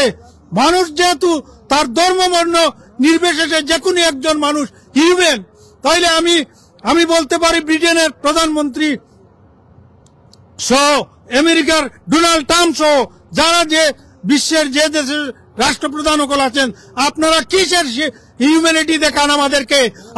আপনারা স্বার্থের জন্য হিউম্যানিটি দেখান, মানুষের স্বার্থের জন্য আমরা মানুষের হিউম্যানিটির জন্য আপনারা কথা বলেন না কেন? আপনাদের মুখে কুলুপ লেগিয়েছেন। আপনারা কি দেখেন না আমাদের সাধারণ মানুষ কিভাবে মারতেছে, ব্রাশ ফায়ার করে গণহত্যা চালাচ্ছে, জিনোসাইড করছে? আপনারা কিসের গণতন্ত্র, কিসের ভালো মানুষ? আপনারা উস্কে দিয়েছেন এই সন্ত্রাসী ইসরায়েল বাহিনীকে। আমি মনে করি আমরা সাধারণ মানুষের পক্ষ থেকে আমরা অনুরোধ করব, অনতিবিলম্বে ট্রাম্প এবং এই ব্রিটেনের প্রধানমন্ত্রী কিতার স্টামার অনতিবিলম্বে এই যুদ্ধ বন্ধের জন্য আপনারা উদ্যোগ নিন, না দেশে দুনিয়ার বিভিন্ন দেশে অত্যাচার নির্যাতন শুরু হবে, বিশ্বযুদ্ধ শুরু হবে। তাই আপনাদেরকে আমরা অনুরোধ করব, দুনিয়ার মানুষকে শান্তির জন্য অবিলম্বে এই যুদ্ধ বন্ধ করার জন্য আপনারা এগিয়ে আসুন। সবাইকে ধন্যবাদ। আসসালামু আলাইকুম।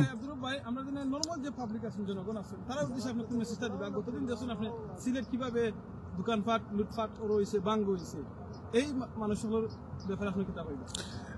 এটা আমি যেহেতু এটা গাজা সম্পর্কে আলোচনা, তার বাদেও আমি বাংলাদেশে যে অঘটন ঘটছে এগুলো আমি মনে করি যে বাংলাদেশের বিগত একটা স্বৈরাচার পতন হয়েছে, তাদের যে কুচক্রীয় কল, তারা কোনো সুযোগ পান না যে দেশের মাঝে কিভাবে বিশৃঙ্খলা সৃষ্টি করত।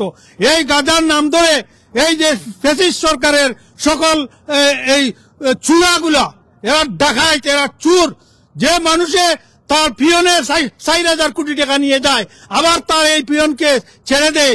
এই যে বেনজিরে হাজার হাজার কোটি টাকা মারছে, এইভাবে হাজার হাজার মানুষে মারছে, এরা পুরস্কৃত করছে। এর জন্যই তারা পৈরাচার পতিত ফেসিস হয়েছে। এর জন্য এরা কথা বাংলাদেশের মানুষ এখন আর শুনে না, শুনবেও না। ধন্যবাদ সবাইকে। দর্শক, সুপ্রিয় দর্শক, অসংখ্য ধন্যবাদ। আমরা আব্দুর রব ভাইয়ের থেকে চমৎকার, সুন্দর এবং গঠনমূলক খুবই শক্তিশালী বিবৃতি শুনলাম। আমরা এখন শেষ করব, তবে শেষ করার আগে আমি 2 মিনিটে যে কথাগুলো বলতে চাইব। আজকে আমরা এখানে সমবেত হয়েছি, আমি শুরুতেই বলেছি এবং মাঝখানেও বলেছি যে গাজা ফিলিস্তিনের এই সমস্যাটি মুসলিম বিশ্বের জন্য একটি বড় ধরনের আতঙ্কের বিষয় হয়ে দাঁড়িয়েছে। আতঙ্ক শব্দটি আমি এই কারণে ব্যবহার করলাম যে বিগত প্রায় 80 বছর হতে চলেছে, 77 বছর অতিক্রান্ত হবে আগামী 14ই মে, অর্থাৎ ইসরায়েলের স্বাধীনতা ঘোষণার পর থেকে। সেই বিগত 77 বছরে আমরা ফিলিস্তিনের এই অবস্থার কোনো অগ্রগতি দেখিনি। পক্ষান্তরে আমরা যা দেখেছি যে পৃথিবীর বড় বড় রাষ্ট্রগুলো, শক্তিধর সুপার পাওয়ারগুলো তাদেরকে মদত দিচ্ছে এবং ফিলিস্তিনের বিরুদ্ধে ইসরায়েল থেকে যথেষ্ট সহযোগিতা করে ফিলিস্তিনকে কোন দিকে নিয়ে যাচ্ছে এটি আর এখন বোঝার অপেক্ষা রাখে না। আমরা দেখি, আমরা জানি এবং ইতিহাস, ফ্যাক্ট এবং নানা কোরআন হাদিস থেকে এই জিনিসগুলো সুস্পষ্টভাবে প্রমাণিত রয়েছে যে আল্লাহ রসুল এই কথাটি বলেছেন যে কিয়ামত পর্যন্ত এমন একটি দল থাকবে যারা কখনোই অন্যের কাছে মাথা নত করবে না। আমরা জানি না সেই দলটি কি সিরিয়ান বাহিনী, সেই দলটি কি ফিলিস্তিনিরা বা গাজানরা, আমরা জানি না, হয়তোবা তারা হতে পারে। তবে আমাদের যে প্রত্যাশা থাকবে, যে ইচ্ছা থাকবে, সেটি হচ্ছে যে আল্লাহ তাআলা যেন আমাদের সকলকে বোঝার তৌফিক দান করেন এবং এই ফিলিস্তিন ইস্যুকে কেন্দ্র করে আমাদের অন্তরে যে ভালোবাসা, যে মহব্বত, যে ইমানি যে জজবা সৃষ্টি হয়েছে সেটা যেন ক্রমাগত থাকে। শুধু তাই নয়, আমরা সেই উসমানীয়, উমাইয়া এবং অটোমান থেকে নিয়ে আব্বাসীয় খেলাফতের আমলে যে ইমানি জজবা ছিল, সেই জজবাগুলো থেকে আমরা অনেক দূরে চলে এসেছি। প্রতিবাদের ভাষা হিসেবে আমরা শুধুমাত্র এখন ডেমনস্ট্রেশন এগুলোকেই ধরে নিয়েছি, কিন্তু আমাদের মূল প্রতিবাদের শক্তিশালী কণ্ঠ হতে পারে প্রত্যেকটি মুসলিম রাষ্ট্রের রাষ্ট্রপ্রধানরা। আমরা আল্লাহ সুবহানাহু ওয়া তাআলার কাছে অনুরোধ করি, আল্লাহ সুবহানাহু ওয়া তাআলার কাছে আমরা প্রার্থনা করি যে আল্লাহ তাআলা যেন আমাদের মুসলিম রাষ্ট্রপ্রধানদেরকে বোঝার চেষ্টা করেন। আমার সাথে রয়েছেন আমিনুল চৌধুরী। আমরা শেষের দিকে আমি যদি কি বলতে চাচ্ছেন? আমি ভাই আপনাকে জানতাম চাইমু, স্পেশালি আমরা দেখা যায় অনেক আমরা ফেসবুক আছে, মিডিয়ার মাঝে অনেক ভাই নকল আছে, নিজস্ব চ্যানেল হল আছে। আমার খুব কষ্ট লাগে যে এত বড় বড় চ্যানেল হল তারা, কিন্তু দেখা যায় যে সময় গাজা ফালেস্তাইনের ইস্যুর মাঝে আয় তখন তারা নীরব বইতা হয়।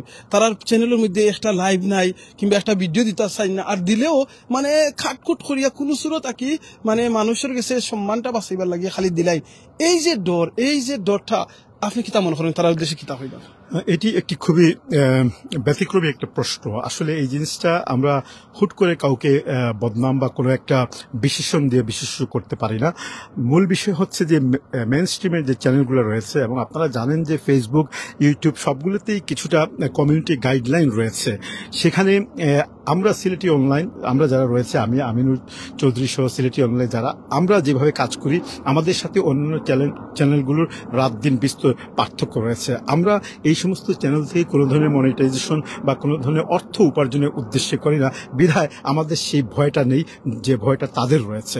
এটি হচ্ছে প্রথম বিষয়। আমি আরেকটু খুলে বলি যে এখন ধরেন মেইন স্ট্রিম চ্যানেল যেগুলো, সেগুলো যদি সরাসরি ইসরায়েল এবং ফিলিস্তিনের এই বিষয়গুলো নিয়ে প্রতিদিন লম্বা বিবৃতি দিতে থাকে, সেখানে তাদের উপর বিভিন্ন ধরনের নীতিমালাগত স্ট্রাইক আসতেই পারে। এটা একটি মানে টেকনিক্যাল একটা বিষয়, সিস্টেমেটিক একটা বিষয় রয়েছে, এটি এক। দ্বিতীয় বিষয় হচ্ছে সেই সমস্ত মিডিয়াগুলোতে যারা কাজ করেন তাদের মন মানসিকতা, তাদের ইমানি দায়িত্ববোধ এবং তাদের যে অন্তরে যে ইসলাম কতটুকু কাজ করে, এই বিষয়গুলো কিন্তু এখানে কাজ করে। আমরা দেখি যে অনেক সময় জাহান্নামের মধ্যে দাঁড়িয়েও কিন্তু অনেকে নির্ভয়ে নির্বিঘ্নে তার ইমানের কথা বলে যান। আমরা এরই মধ্যে দেখেছি যে 2002 সালে আফগানিস্তানের যে সমস্যা, সেখান থেকে আমরা দেখেছি আফগান যোদ্ধাদের তালেবানদেরকে আমেরিকা ধরে নিয়ে গিয়েছে এবং গোয়েন্থামালিক নামক কারাগারে বন্দী রেখে সেখান থেকেও তাদেরকে নত করতে পারেনি, কারণ তাদের ইমানের জজবা সেই আকারে ছিল। যদিও সাময়িক এক যুগ বা সোয়া এক যুগ পর্যন্ত পাশ্চাত্য বিশ্ব আমাদেরকে এই জিনিসটা গিলতে এবং বিশ্বাস করতে সক্ষম হয়েছিল যে তারা সন্ত্রাসী, কিন্তু এখন দেখা যাচ্ছে যে না, আসলে তারা তাদের স্বাধীনতা, সেটা বাক স্বাধীনতা, ধর্মীয় স্বাধীনতা, রাষ্ট্রীয় স্বাধীনতা, ভূমিগত স্বাধীনতা, অর্থনৈতিক স্বাধীনতার জন্যই কিন্তু তারা আন্দোলন করেছে এবং তাদের এই আন্দোলনকে দমাতে পাশ্চাত্য এবং প্রাচ্যের বহু শক্তি সম্মিলিতভাবে তাদের বিরুদ্ধে উঠে পড়ে লেগেছিল। সেখানে অন্য কোনো রাজনৈতিক কারণ ছিল, এটি প্রমাণিত হয়েছে। অনুরূপভাবে আমি এই কথাটাই বলতে চাচ্ছি যে আজকে যারা আমাদের ফিলিস্তিনকে কেন্দ্র করে যে ঘটনাগুলো ঘটছে, আমি আগেই বলেছি আমরা আমাদের ন্যূনতম ইমানি দায়িত্বগুলো পালন করছি। আর আমিন ভাইয়ের প্রশ্নের জবাবে আমি যেটি বলেছি যে প্রথমত নীতি, কমিউনিটি গাইডলাইনের একটি বিষয় রয়েছে, দ্বিতীয়ত ইমানের বিষয় রয়েছে, আর তৃতীয়ত ভয়ের একটি সংস্কৃতি আমাদের মধ্যে চালু রয়েছে যে আমি যদি এই কথাটা বলি হয় কি আমাকে এই দেশ থেকে তাড়িয়ে দেবে, আমার উপর কি কোনো ধরনের কোনো স্ট্রাইক আসবে। দেখুন ভাইয়েরা, এই কথাগুলো আমাদেরকে মনে রাখতে হবে। আপনি কোনো কিছু করেন অথবা নাই করেন, আপনি এদেশে হয়তো যখন এসেছেন তখন আপনি একজন বাংলাদেশি নাগরিক ছিলেন, কিন্তু পরবর্তীতে আপনি একজন ব্রিটিশ নাগরিক হয়েছেন, কিন্তু তার অর্থ এই নয় যে আপনি ব্রিটিশদের অবিচ্ছেদ্য অংশ হয়ে গিয়েছেন, মোটেও না। আপনারা জানেন গত 3-4 বছর আগে ব্রিটিশরা একটি ল করেছে, সেই ল এর উপর আমরা 1 ঘন্টার একটি লাইভ করেছি। সেখানে ছিল যে আপনি আমি কিংবা আমাদের পরবর্তী জেনারেশন, এরা তো এই দেশেই জন্মগ্রহণ করেছে, তারা হয়তো অদূর ভবিষ্যতে কখনো বাংলাদেশে যাবে না এবং তাদের কোনো সমস্যা হলে এই দেশেই ঘাটতে হবে। কিন্তু তাদের সম্বন্ধে ব্রিটিশরা আইন করে রেখেছে, যদি কোনো ক্রিমিনাল অফেন্স অথবা এমন কোনো রাষ্ট্রদ্রোহী কাজ তারা করে, তাহলে তাদেরকে অবশ্যই তাদের পিতার দেশে পাঠিয়ে দেওয়া হবে। এই জিনিসটা আপনাদেরকে মনে রাখতে হবে। আপনি 4 দেয়ালের ভিতরে বসে বসে যতই তাদের গুণগান করেন, যতই তাদের কীর্তন করেন, আপনার কোনো কাজে আসবে না। বরং আপনার দুটি লস হবে। সে একটি হচ্ছে আপনি আপনার ইমানি দায়িত্ব পালন না করার কারণে আল্লাহ এবং মুসলিম উম্মার কাছে একটি জবাবদিহির অবস্থান নেবেন, আর দ্বিতীয় হচ্ছে আপনার ব্যক্তির চরিত্র অধঃপতন হবে। তাই আসুন আমরা সবাই মিলে যার যার অবস্থান থেকে, শুধুমাত্র ফিলিস্তিন নয়, ফিলিস্তিন, চায়না, এমনকি আমাদের পার্শ্ববর্তী রাষ্ট্র ভারতেও পর্যন্ত মুসলিম বিদ্বেষী যে সমস্ত কার্যক্রম চলছে, এগুলো থেকে আল্লাহর কাছে পানা চাই এবং আমরা সবাই যেন ঐক্যবদ্ধ থাকতে পারি। আমাদের সকলের ঐক্যবদ্ধ প্রচেষ্টা এবং ওই যে একটি কথা আছে, 10-এর লাঠি 1-এর বোঝা, আমরা সবাই যদি আলাদা আলাদা পৃথক পৃথকভাবে আন্দোলন করি, তাহলে সেই আন্দোলনটি কখনোই যেমন বেগবান হবে না, শক্তিশালী হবে না। অনুরূপভাবে যদি আমরা সেই আন্দোলনকে ঐক্যবদ্ধভাবে আকীদার ভিত্তিতে এবং শক্তিশালী একটি প্ল্যাটফর্মের আমব্রেলা আন্ডারে করি, তাহলে সেই আন্দোলনটি একদিন সফল হবে এবং পৃথিবীর মানচিত্রে মুসলিম জাতি শক্তিশালী জাতি হিসেবে, মুসলিম জাতি হিসেবে যেভাবে 1917 সাল পর্যন্ত দণ্ডায়মান ছিল, ঠিক অনুরূপভাবে আমরা আমাদের অবস্থান ফেরত পেতে পারি। যদিও আমরা দেখি আজকে আরব বিশ্বসহ পৃথিবীর বিভিন্ন রাষ্ট্রে সুন্দর সুশৃঙ্খলভাবে রাষ্ট্র পরিচালিত হচ্ছে, মুসলমানরা ধন, মান, শৌর্য, বীর্যে অনেক উন্নতি সাধন করেছে, কিন্তু ইমানের অবস্থা একেবারে নিম্ন অবস্থায় চলে গিয়েছে। আমি সংক্ষিপ্ত একটি হাদিস বলে তারপরে আমি আমিন ভাইকে দিয়ে দেবো, তিনি আজকের এই অনুষ্ঠানের সমাপ্তি ঘটাবেন। হাদিস করার আগে আমি কোয়েশ্চনটা জিজ্ঞাসা কোয়েশ্চনটা হলো গিয়ে, আপনি এখন সমাজকর্মী হিসাবে, এখন মিডিয়া ব্যক্তিত্ব হিসাবে আপনার কাছে আমি জানতাম স্যার, আজকে এই যে আমাদের ব্রিটেনের সকল আলিম উলামা হল ঐক্য হইয়া, তারা ঐক্যজুট হইয়া আজকে এই যে একটা এক প্ল্যাটফর্ম আইয়া গাজার পক্ষে যে আন্দোলন করছেন, এই জিনিসটা আপনার কাছে কিভাবে লাগছে একটা কইবা প্লিজ। ধন্যবাদ। এটি একটি ভালো বিষয়, কিন্তু এখানে আরো কিছু বলার রয়েছে। দেখুন, আমরা আপনারা জানেন যে গত 24শে জুলাই মাসে বাংলাদেশের প্রত্যেকটা রাজনৈতিক ও রাজনৈতিক দল সহ সবাই কিন্তু ফ্যাসিস্ট গভর্নমেন্টের বিরুদ্ধে নেমে এসেছিল এবং এই ঐক্যের কারণে হাসিনা সরকার তখন পালিয়ে যেতে সক্ষম হয়েছিল। কিন্তু পরবর্তীতে কি হয়েছে? পরবর্তীতে আমরা দেখি যে যখন হাসিনা সরকার পালিয়ে গেল, তখন সবাই যার যার প্ল্যাটফর্মে ফেরত গেল, একে অন্যের প্রতিপক্ষ হয়ে গেলাম। এর কারণ কি? এর কারণ হচ্ছে এটি যে আমাদের এমন কোনো অবকাঠামো বা ইনফ্রাস্ট্রাকচার এখনো পর্যন্ত ক্রিয়েট হয়নি, যেটির মাধ্যমে আমরা সত্যিকার অর্থে ঐক্যবদ্ধ জাতি হিসেবে পৃথিবীর মানচিত্রে দাঁড়াতে পারবো। এটি তো গেল বাংলাদেশের প্রেক্ষাপটে। অন্যদিকে আসেন, আজকে আমরা যাদেরকে এখানে দেখেছি ওলামায়ে মাসিক, তাদেরকে যদি আমি ইন্ডিভিজুয়ালকে 2-1জনকে প্রশ্নও করেছিলাম, আমরা এখানে সবাই ফিলিস্তিনের বিষয়ে এক হয়েছি, একই কথা বলেছি। কিন্তু অন্যদিকে যদি আমরা আলাদা আলাদাভাবে পৃথক পৃথকভাবে ইসলাম সম্বন্ধে তাদের ধ্যান ধারণা, তাদের চিন্তা, ইসলামিক রাজনীতি, এই সমস্ত জিনিসগুলো জানতে চাই, তাহলে দেখবেন একে অন্যের সাথে বিস্তর পার্থক্য রয়েছে। কেউ আকীদার বম নিয়ে এসছেন, কেউ বলছেন এই কথা বলা যাবে না, এটি মুশরিক ও কাফির ও নাস্তিক ও প্রগতিবাদী ইত্যাদি ইত্যাদি। এর কারণ হচ্ছে এটি, যতক্ষণ পর্যন্ত আল্লাহ তাআলা বলছেন যখনই কোনো সমস্যা আসবে তখনই তোমরা কোরআন এবং সহিহ সুন্নাহর দিকে ফেরত আসতে হবে। আমাদের সকলকে কোরআন এবং সুন্নাহ আঁকড়ে ধরতে হবে। আমাদের পূর্বপুরুষ যে সমস্ত মনীষীরা ছিলেন, লেখকরা ছিলেন, তারা যা কিছু বলে গেছেন তা এগুলোই যে চূড়ান্ত, এটি মনে করার কোনো সুযোগ নেই। কারণ তারা ইসলামের যে ব্যাখ্যা দিয়েছেন, ইসলামকে কোরআন এবং হাদিসের যে সমস্ত সোর্স তাদের হাতে পৌঁছেছে, সেই অনুপাতে তারা ব্যাখ্যা দিয়েছেন এবং সেই ব্যাখ্যা পরবর্তীতে যুগে যুগে কালে কালে কিয়ামত পর্যন্ত এর পরিবর্তন হতে পারে। এখন যদি আমরা কোরআন এবং সুন্নাহকে সহিভাবে আঁকড়ে ধরি, তাহলে দেখব সেই সমস্ত ব্যাখ্যার মধ্যে যথেষ্ট ত্রুটি রয়েছে। সেই জন্য তারা কিন্তু গুনাহগার হবেন না। তাদের কাছে যে সূত্রগুলো ছিল, যে সোর্স ছিল, সেই সোর্স দিয়েই কিন্তু তারা অনেক কিছু প্রমাণ করে গেছেন। এখন যেমন ইমাম আবু হানিফা, তিনি নিজেই তার লিখিত গ্রন্থগুলোতে বলেছেন যে আমি যা কিছু লিখে গেলাম, বলে গেলাম, যদি আমার পর আরো ভালো কিছু তোমরা পাও তাহলে আমারটা ছুঁড়ে ফেলে দিও। তো শুধুমাত্র আমরা ইবনে কাসিরের বেলায় দেখি, হাফিজ হাজার আসকালানির বিষয়ে দেখি, ইবনে তাইমিয়াও সমান কথাটি বলেছেন। তাহলে সবাই যদি সমান কথা বলেন, তারা যদি কোনো ভুল তথ্য দিয়ে থাকেন বা ভুল কোনো ইনফরমেশন তারা প্রচার করে থাকেন, সেগুলোকে ধরে নিয়ে আমরা কেন নিজেদের মধ্যে এই বিভ্রান্তি করব? আমরা কেন খুঁজে বের করবো না যে আসলে কোরআন কি বলে, হাদিস কি বলে? আর আল্লাহ রসুল সাল্লাল্লাহু আলাইহি সাল্লামের একটি সুস্পষ্ট হাদিস রয়েছে যে সাহাবায়ে কেরামের সামনে তিনি যখন আখেরি জামানার কথা বর্ণনা করছিলেন, ইয়াজুজ মাজুজ দাজ্জাল এবং আসন্ন অত্যাসন্ন কিয়ামতের সময়কার যে সমস্ত ফিতনার কথা তিনি বর্ণনা করছিলেন, তখন তিনি সাহাবায়ে কেরাম প্রশ্ন করেছিলেন এমত অবস্থায় আমরা কি করব। একই প্রশ্নের জবাবে আল্লাহ রসুল বিভিন্ন ধরনের আনসার করেছেন। একটি আনসার হচ্ছে তিনি বলেছেন, যদি তোমাদের সামনে এমন কোনো ফিতনা আসে তাহলে তোমরা অবশ্যই কোরআন এবং সুন্নাহর দিকে ফিরে যাবে। অন্যত্র অন্য জায়গায় একই প্রশ্নের জবাবে আল্লাহ রসুল সাল্লাল্লাহু আলাইহি ওয়াসাল্লাম বলেছেন, এমন একটি সময় আসবে যখন ফিতনার ভয়ে মানুষজন নিজের বকরি, নিজের জানমাল নিয়ে পাহাড়ে পর্বতে অথবা গুহার ভিতরে আশ্রয় নেবে। আমি মনে করি ব্যক্তিগতভাবে আমার এই মনে করাটা ভুলও হতে পারে যে আমরা এই মুহূর্তে একবিংশ শতাব্দীর যে সীমান্ত প্রান্ত এসেছি এবং আগামীতে এই শতাব্দী শেষ হওয়ার এখনো পর্যন্ত প্রায় 70-75 বছর বাকি আছে। এই পুরো শতাব্দীটাই হচ্ছে ফিতনার শতাব্দী, এই পুরো শতাব্দীটাই হচ্ছে ধোঁয়ার শতাব্দী, ধূম্রজালের শতাব্দী, অস্পষ্টতার শতাব্দী।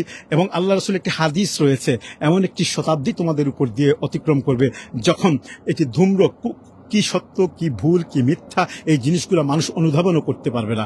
এই শতাব্দীর সম্বন্ধে আল্লাহ রাসূল এমনও বলেছেন যে এমন অবস্থা হবে যে একজন মানুষ আরেকজন মানুষকে হত্যা করে ফেলবে, কিন্তু যেই লোকটা হত্যা করবে সে নিজেও বলতে পারবে না কেন সে তার ভাইকে হত্যা করেছে, এবং যে খুন হয়েছে সে নিজেও বলতে পারবে না কেন তাকে খুন করা হয়েছে। তো আল্লাহ তাআলা এই সমস্ত বিষয় থেকে আমাদেরকে বাঁচার জন্য আমাদের গভীর জ্ঞানের প্রয়োজন। এই মুহূর্তে আমরা যারা রয়েছি, যারা অভিভাবক রয়েছেন, যাদের সন্তান রয়েছে, তাদের কাছে আমার বিনীতভাবে অনুরোধ হচ্ছে যে জ্ঞানের বিকল্প আর কোনো কিছু পৃথিবীতে নেই।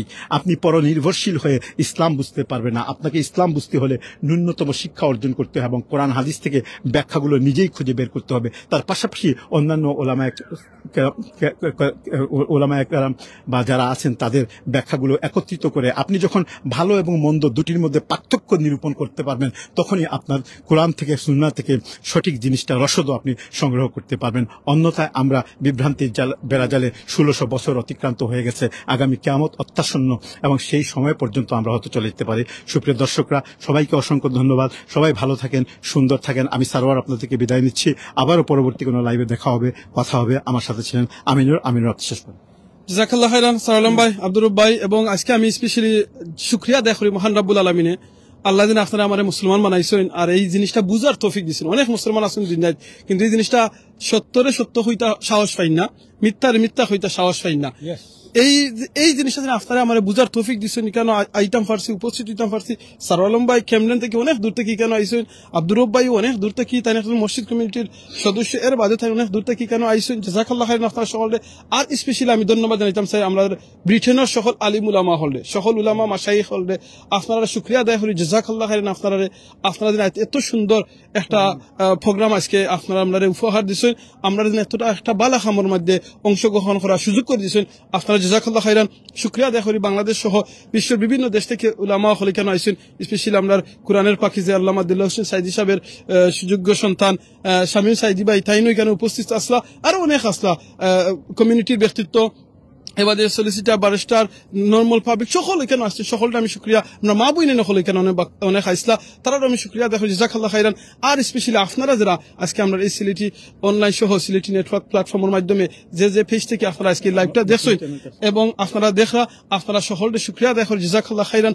আপনারা দেখছেন এবং লাইভটারে শেয়ার করছেন, কমেন্ট করছেন। মনে রাখুন জানো আমি সবসময় কথা রাখই, বাংলা একটা কথা আছে, এমন জীবন করিবে গঠন, মরিতে হাসিবে তুমি কাঁদিবে ভুবন। আর আমি আমিনুর সদ্দে সবসময় কই, এমন জীবন করবা গঠন যাতে মরার সময় ফরতে পারেন লা ইলাহা ইল্লাল্লাহ মুহাম্মাদুর রাসূলুল্লাহ। আপনি মারা যাওয়ার বাদে মানুষ আপনার লাগি দোয়া করেন। এই জিনিসটা আমরা খেয়াল করতাম যে আমি যদি আমার মেসেজটা কয়জনে শুনলা এটা ইম্পর্টেন্ট নয়, আমি যেটা সঠিকটা আমি তুলিয়া ধরবো, ফেসবুকে হোক, সোশ্যাল মিডিয়া হোক, কিংবা আমার ফ্যামিলির মধ্যে হোক। যদি ফ্যামিলির মধ্যে দিকে কেউ দিকে রং করেন, আমরা তান্ডা কইমু আপনি রং করা, রং কইমু, রাইট কইমু। আল্লাহ আপনারে আমারে এই জিনিসটা করার তৌফিক দুকা। আমরা হয়তো গিয়া দিতাম পারতাম না পাকিস্তান গিয়ে আমরা জিহাদও, কিন্তু আমরা যেন আমাদের ভিতরে যে শয়তানটা আছে এটা লোক আমরা জিহাদ করতাম পারবো। আমরা যে জিনিস রং করলাম এটা থেকে আমরা স্টপ করতাম পারবো, আমরা আল্লাহ কাছে তো ফানা শিখতাম পারবো। আমি আজকে 3টা অনুরোধ করি আপনার কাছে, আমরা লাইভ শেষ করবো। প্রথম অনুরোধ হলো কি, প্লিজ আপনারা খাস করে দোয়া করবা পাকিস্তান গাজা সহ আপনি 2 নম্বরটা আল্লাহ তাআলা কইন কোরআন ওয়াস্তাঈনু বিস-সাবরি ওয়াস-সালাতি ওয়া ইন্নাহা লাকাবিরাতুন ইল্লা আলাল খাশিঈন। সুতরাং আল্লাহ বলে তোমরা আল্লাহর চাও, আল্লাহর কাছে দোয়া করো নামাজের সাথে এবং ধৈর্যের সাথে। যদিও এটা কঠিন কাজ, কিন্তু তাদের লাগি কঠিন না যারা আল্লাহর প্রতি নিজের রিজু করছে। আমরা 2 নম্বর জাযাকাল্লাহ খাইরান, আপনারা এই দোয়ার মাধ্যমে করবা। আর সেকেন্ড জিনিসটা হলো গিয়ে আপনার অনুরোধ হলো গিয়ে যেই জায়গার মধ্যে আপনারা জানবা এরকম ডেমনস্ট্রেশন ওর কিংবা কোনো প্রোগ্রাম ওর আপনারা গিয়ে অ্যাটেন্ড করবা যদি সম্ভব হয়। যদি আপনারা সম্ভব হয় না তাহলে আপনারা ফেসবুক এবং সোশ্যাল মিডিয়া যেটা আছে এই মিডিয়ার মাধ্যমে আপনারা লাইভ শেয়ার কিংবা নিজের একটা মেসেজের মাধ্যমে আপনারা এটা করবা। 3 নম্বর জিনিস আপনারা কাছে জিনিসটা আপনার কাছে আমার অনুরোধ থাকবো, প্লিজ আপনারা come back to Allah, come back to Allah. আল্লাহর কাছে আমরা ফিরিয়ে আমরা ইস্তেগফার করি, আমরা আল্লাহর কাছে গুনাহ চাই। ও আল্লাহ, আমাদের গুনার কারণে দুনিয়াত কোনো মুসলমানদের কিংবা কোনো মানুষের উপরে গজব দিও না, আমরার উপরে আযাব দিও না। আমরা গুনার কারণে হয়তো হইতে পারে স্মল একটা স্টোরি আপনারা জানেন, এক জায়গার মধ্যে একজন আবিদ মানুষ আসতা, আর এই জায়গার মধ্যে প্রত্যেকটা মানুষের নাফরমান করতে করতে আল্লাহ অত অতিষ্ঠ হয়েছে, আল্লাহর হুকুম আইছে তার উপরে গজব দিতা। তখন গিয়ে আল্লাহ ফেরেশতা হলো ইয়া আল্লাহ আপনাদের গজব দিতা কেন? তো আপনার এখন আল্লাহ আপনার এখন আবিদ বান্দা, আপনার এখন নেককার বান্দা, কেন আপনার ইবাদত বন্দেগী কররা? তখন আল্লাহ কইছেন আযাবটা ঠান্ডে দিয়ে শুরু করো, তাই নিজে নিজে খালি ইবাদত কররা, নিজে নিজে খালি সেভ কররা, কিন্তু ফিতনা জেনে ওর গুনার খাম কর তার কোনো প্রতিবাদ করা না। তাই আমরা প্রথমে আমরা নিজের কাছে ইস্তেগফার করি, আল্লাহর কাছে মাফি চাই এবং সমাজ তো বাদ খামর এটাতে কি বাসি। এবং আমরা ভাই কিতাব হইতেছে আব্দুল ভাই লাস্ট মেসেজ হলো আমার যে আমরা আল্লাহ রসুলে কইছেন 3 ভাবে প্রতিবাদ করার। তো আমরা তো এমন যারা গেছে আছে ক্ষমতা, তারা তো এইরকম ক্ষমতার পাওয়ার আমরা নাই। তো আমি মনে করি যে আমরা সাধারণ মানুষের লাগি আপনারা 5 ওয়াক্ত নামাজ পড়ুকা, পড়িয়া ফিলিস্তিনবাসীর লাগি দোয়া করুকা, আর অন্ততপক্ষে এই ফেসবুকের মাঝে শেয়ার দৌকা যে মানুষের কষ্ট পার এই জিনিসটা বিশ্ববাসী দেখুক।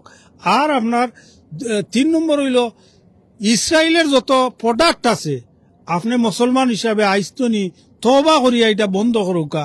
আমরা কোনো মুসলমানের জন্য ইসরায়েলের কোনো জিনিস আমরা কিনি না, একে অন্যরে উৎসাহী করুকা।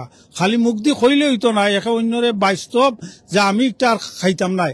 এই যে পেপসি, কোকা কোলা, এই সমস্ত যতটুকু আছে আপনার বাচ্চাদেরও উৎসাহিত করুকা। আমি বিশেষ করে আমি একটা কথা কইতাম পারি যে আমার ছেলে ওদেশ কলেজে পড়ে, কিন্তু তারে আমি একটা কোকা কোলা এনে দিলাম। আমারে কইল আব্বা আপনি জানেন না এটা ইসরায়েলের জিনিস, আমি এটা খাইতাম না, আপনি নিয়ে ফালাও খাইটা। তো আমার বাচ্চায় যদি এটা করতে পারে তা আমরা খেনে পারতাম না। আমরা সকলের বাচ্চায় এই ধরনের লন্ডনের মাটির থেকে তারা ওটা করে যে ইয়ং বাচ্চা কলেজও পড়ে। তা আমি চাই প্রত্যেকে যাতে আমরা যারা আসি সকলে যাতে ইসরায়েলি পণ্য বর্জন করা হয়। থ্যাংক ইউ, ধন্যবাদ, আসসালামু আলাইকুম। সব ভালো থাকবা, কোরআন বেশি বেশি পড়বা। কোরআনের 5টা নাম রয়ে গেছে কি, শুধু একটা নাম লগে আমরা পরিচিত, এটা হলো কোরআন। কোরআনের আরো একটা নাম হলো আল ফুরকান। ফুরকান মানে হলো মানদণ্ড, সত্য এবং মিথ্যার পার্থক্য নিরূপণ করা লাগে। তো কোরআন বুঝিয়া পড়বা। তাইলে এখানে আমি মানদণ্ড শব্দটা আনলাম, তাই যে ফেসবুক কইসন যে এগুলো শেয়ার করা লাগে। ফেসবুকের মাঝে অনেক সত্য এবং মিথ্যা, ভুল এবং সঠিক জিনিস কিন্তু প্রচার হয়। এগুলো যাচাই বাছাই করিয়া আপনি যদি একটা সংবাদ যাচাই না করিয়া অন্যর কাছে দেন। এখন এআই শুরু হয়েছে, এআই এর মাধ্যমে অনেক সময় দেখা যায় আমরা 3 জন ওখানে খাড়া হয়েছি, একে অন্যের উভয় কুলাকুলি করাইলিমু, কেস তো আইলিমু, এগুলো এআই দিয়ে সম্ভব। সাধারণ মানুষ এটা বুঝতো না। এ কারণে আল্লাহ আমরা সতর্ক করে দিচ্ছেন এই কাজগুলো না করার লাগে। আর যদি করি তাহলে আল্লাহ কইরা ওয়ালা তালবিসুল হাক্কা বিল বাতিলি ওয়া তাকতুমুল হাক্কা ওয়া আনতুম তা'লামুন, তোমরা সত্যরে মিথ্যার দ্বারা বা মিথ্যারে সত্যর দ্বারা ডাকিয়ে নিও না। যেটা সত্য আছে সেটা সত্য প্রকাশ করো, যদি তোমরা জানিয়া থাকো। এর পরিণাম কিন্তু ভয়ানক। সবাই ভালো থাকবা। আসসালামু আলাইকুম ওয়া রাহমাতুল্লাহি ওয়া বারাকাতুহু।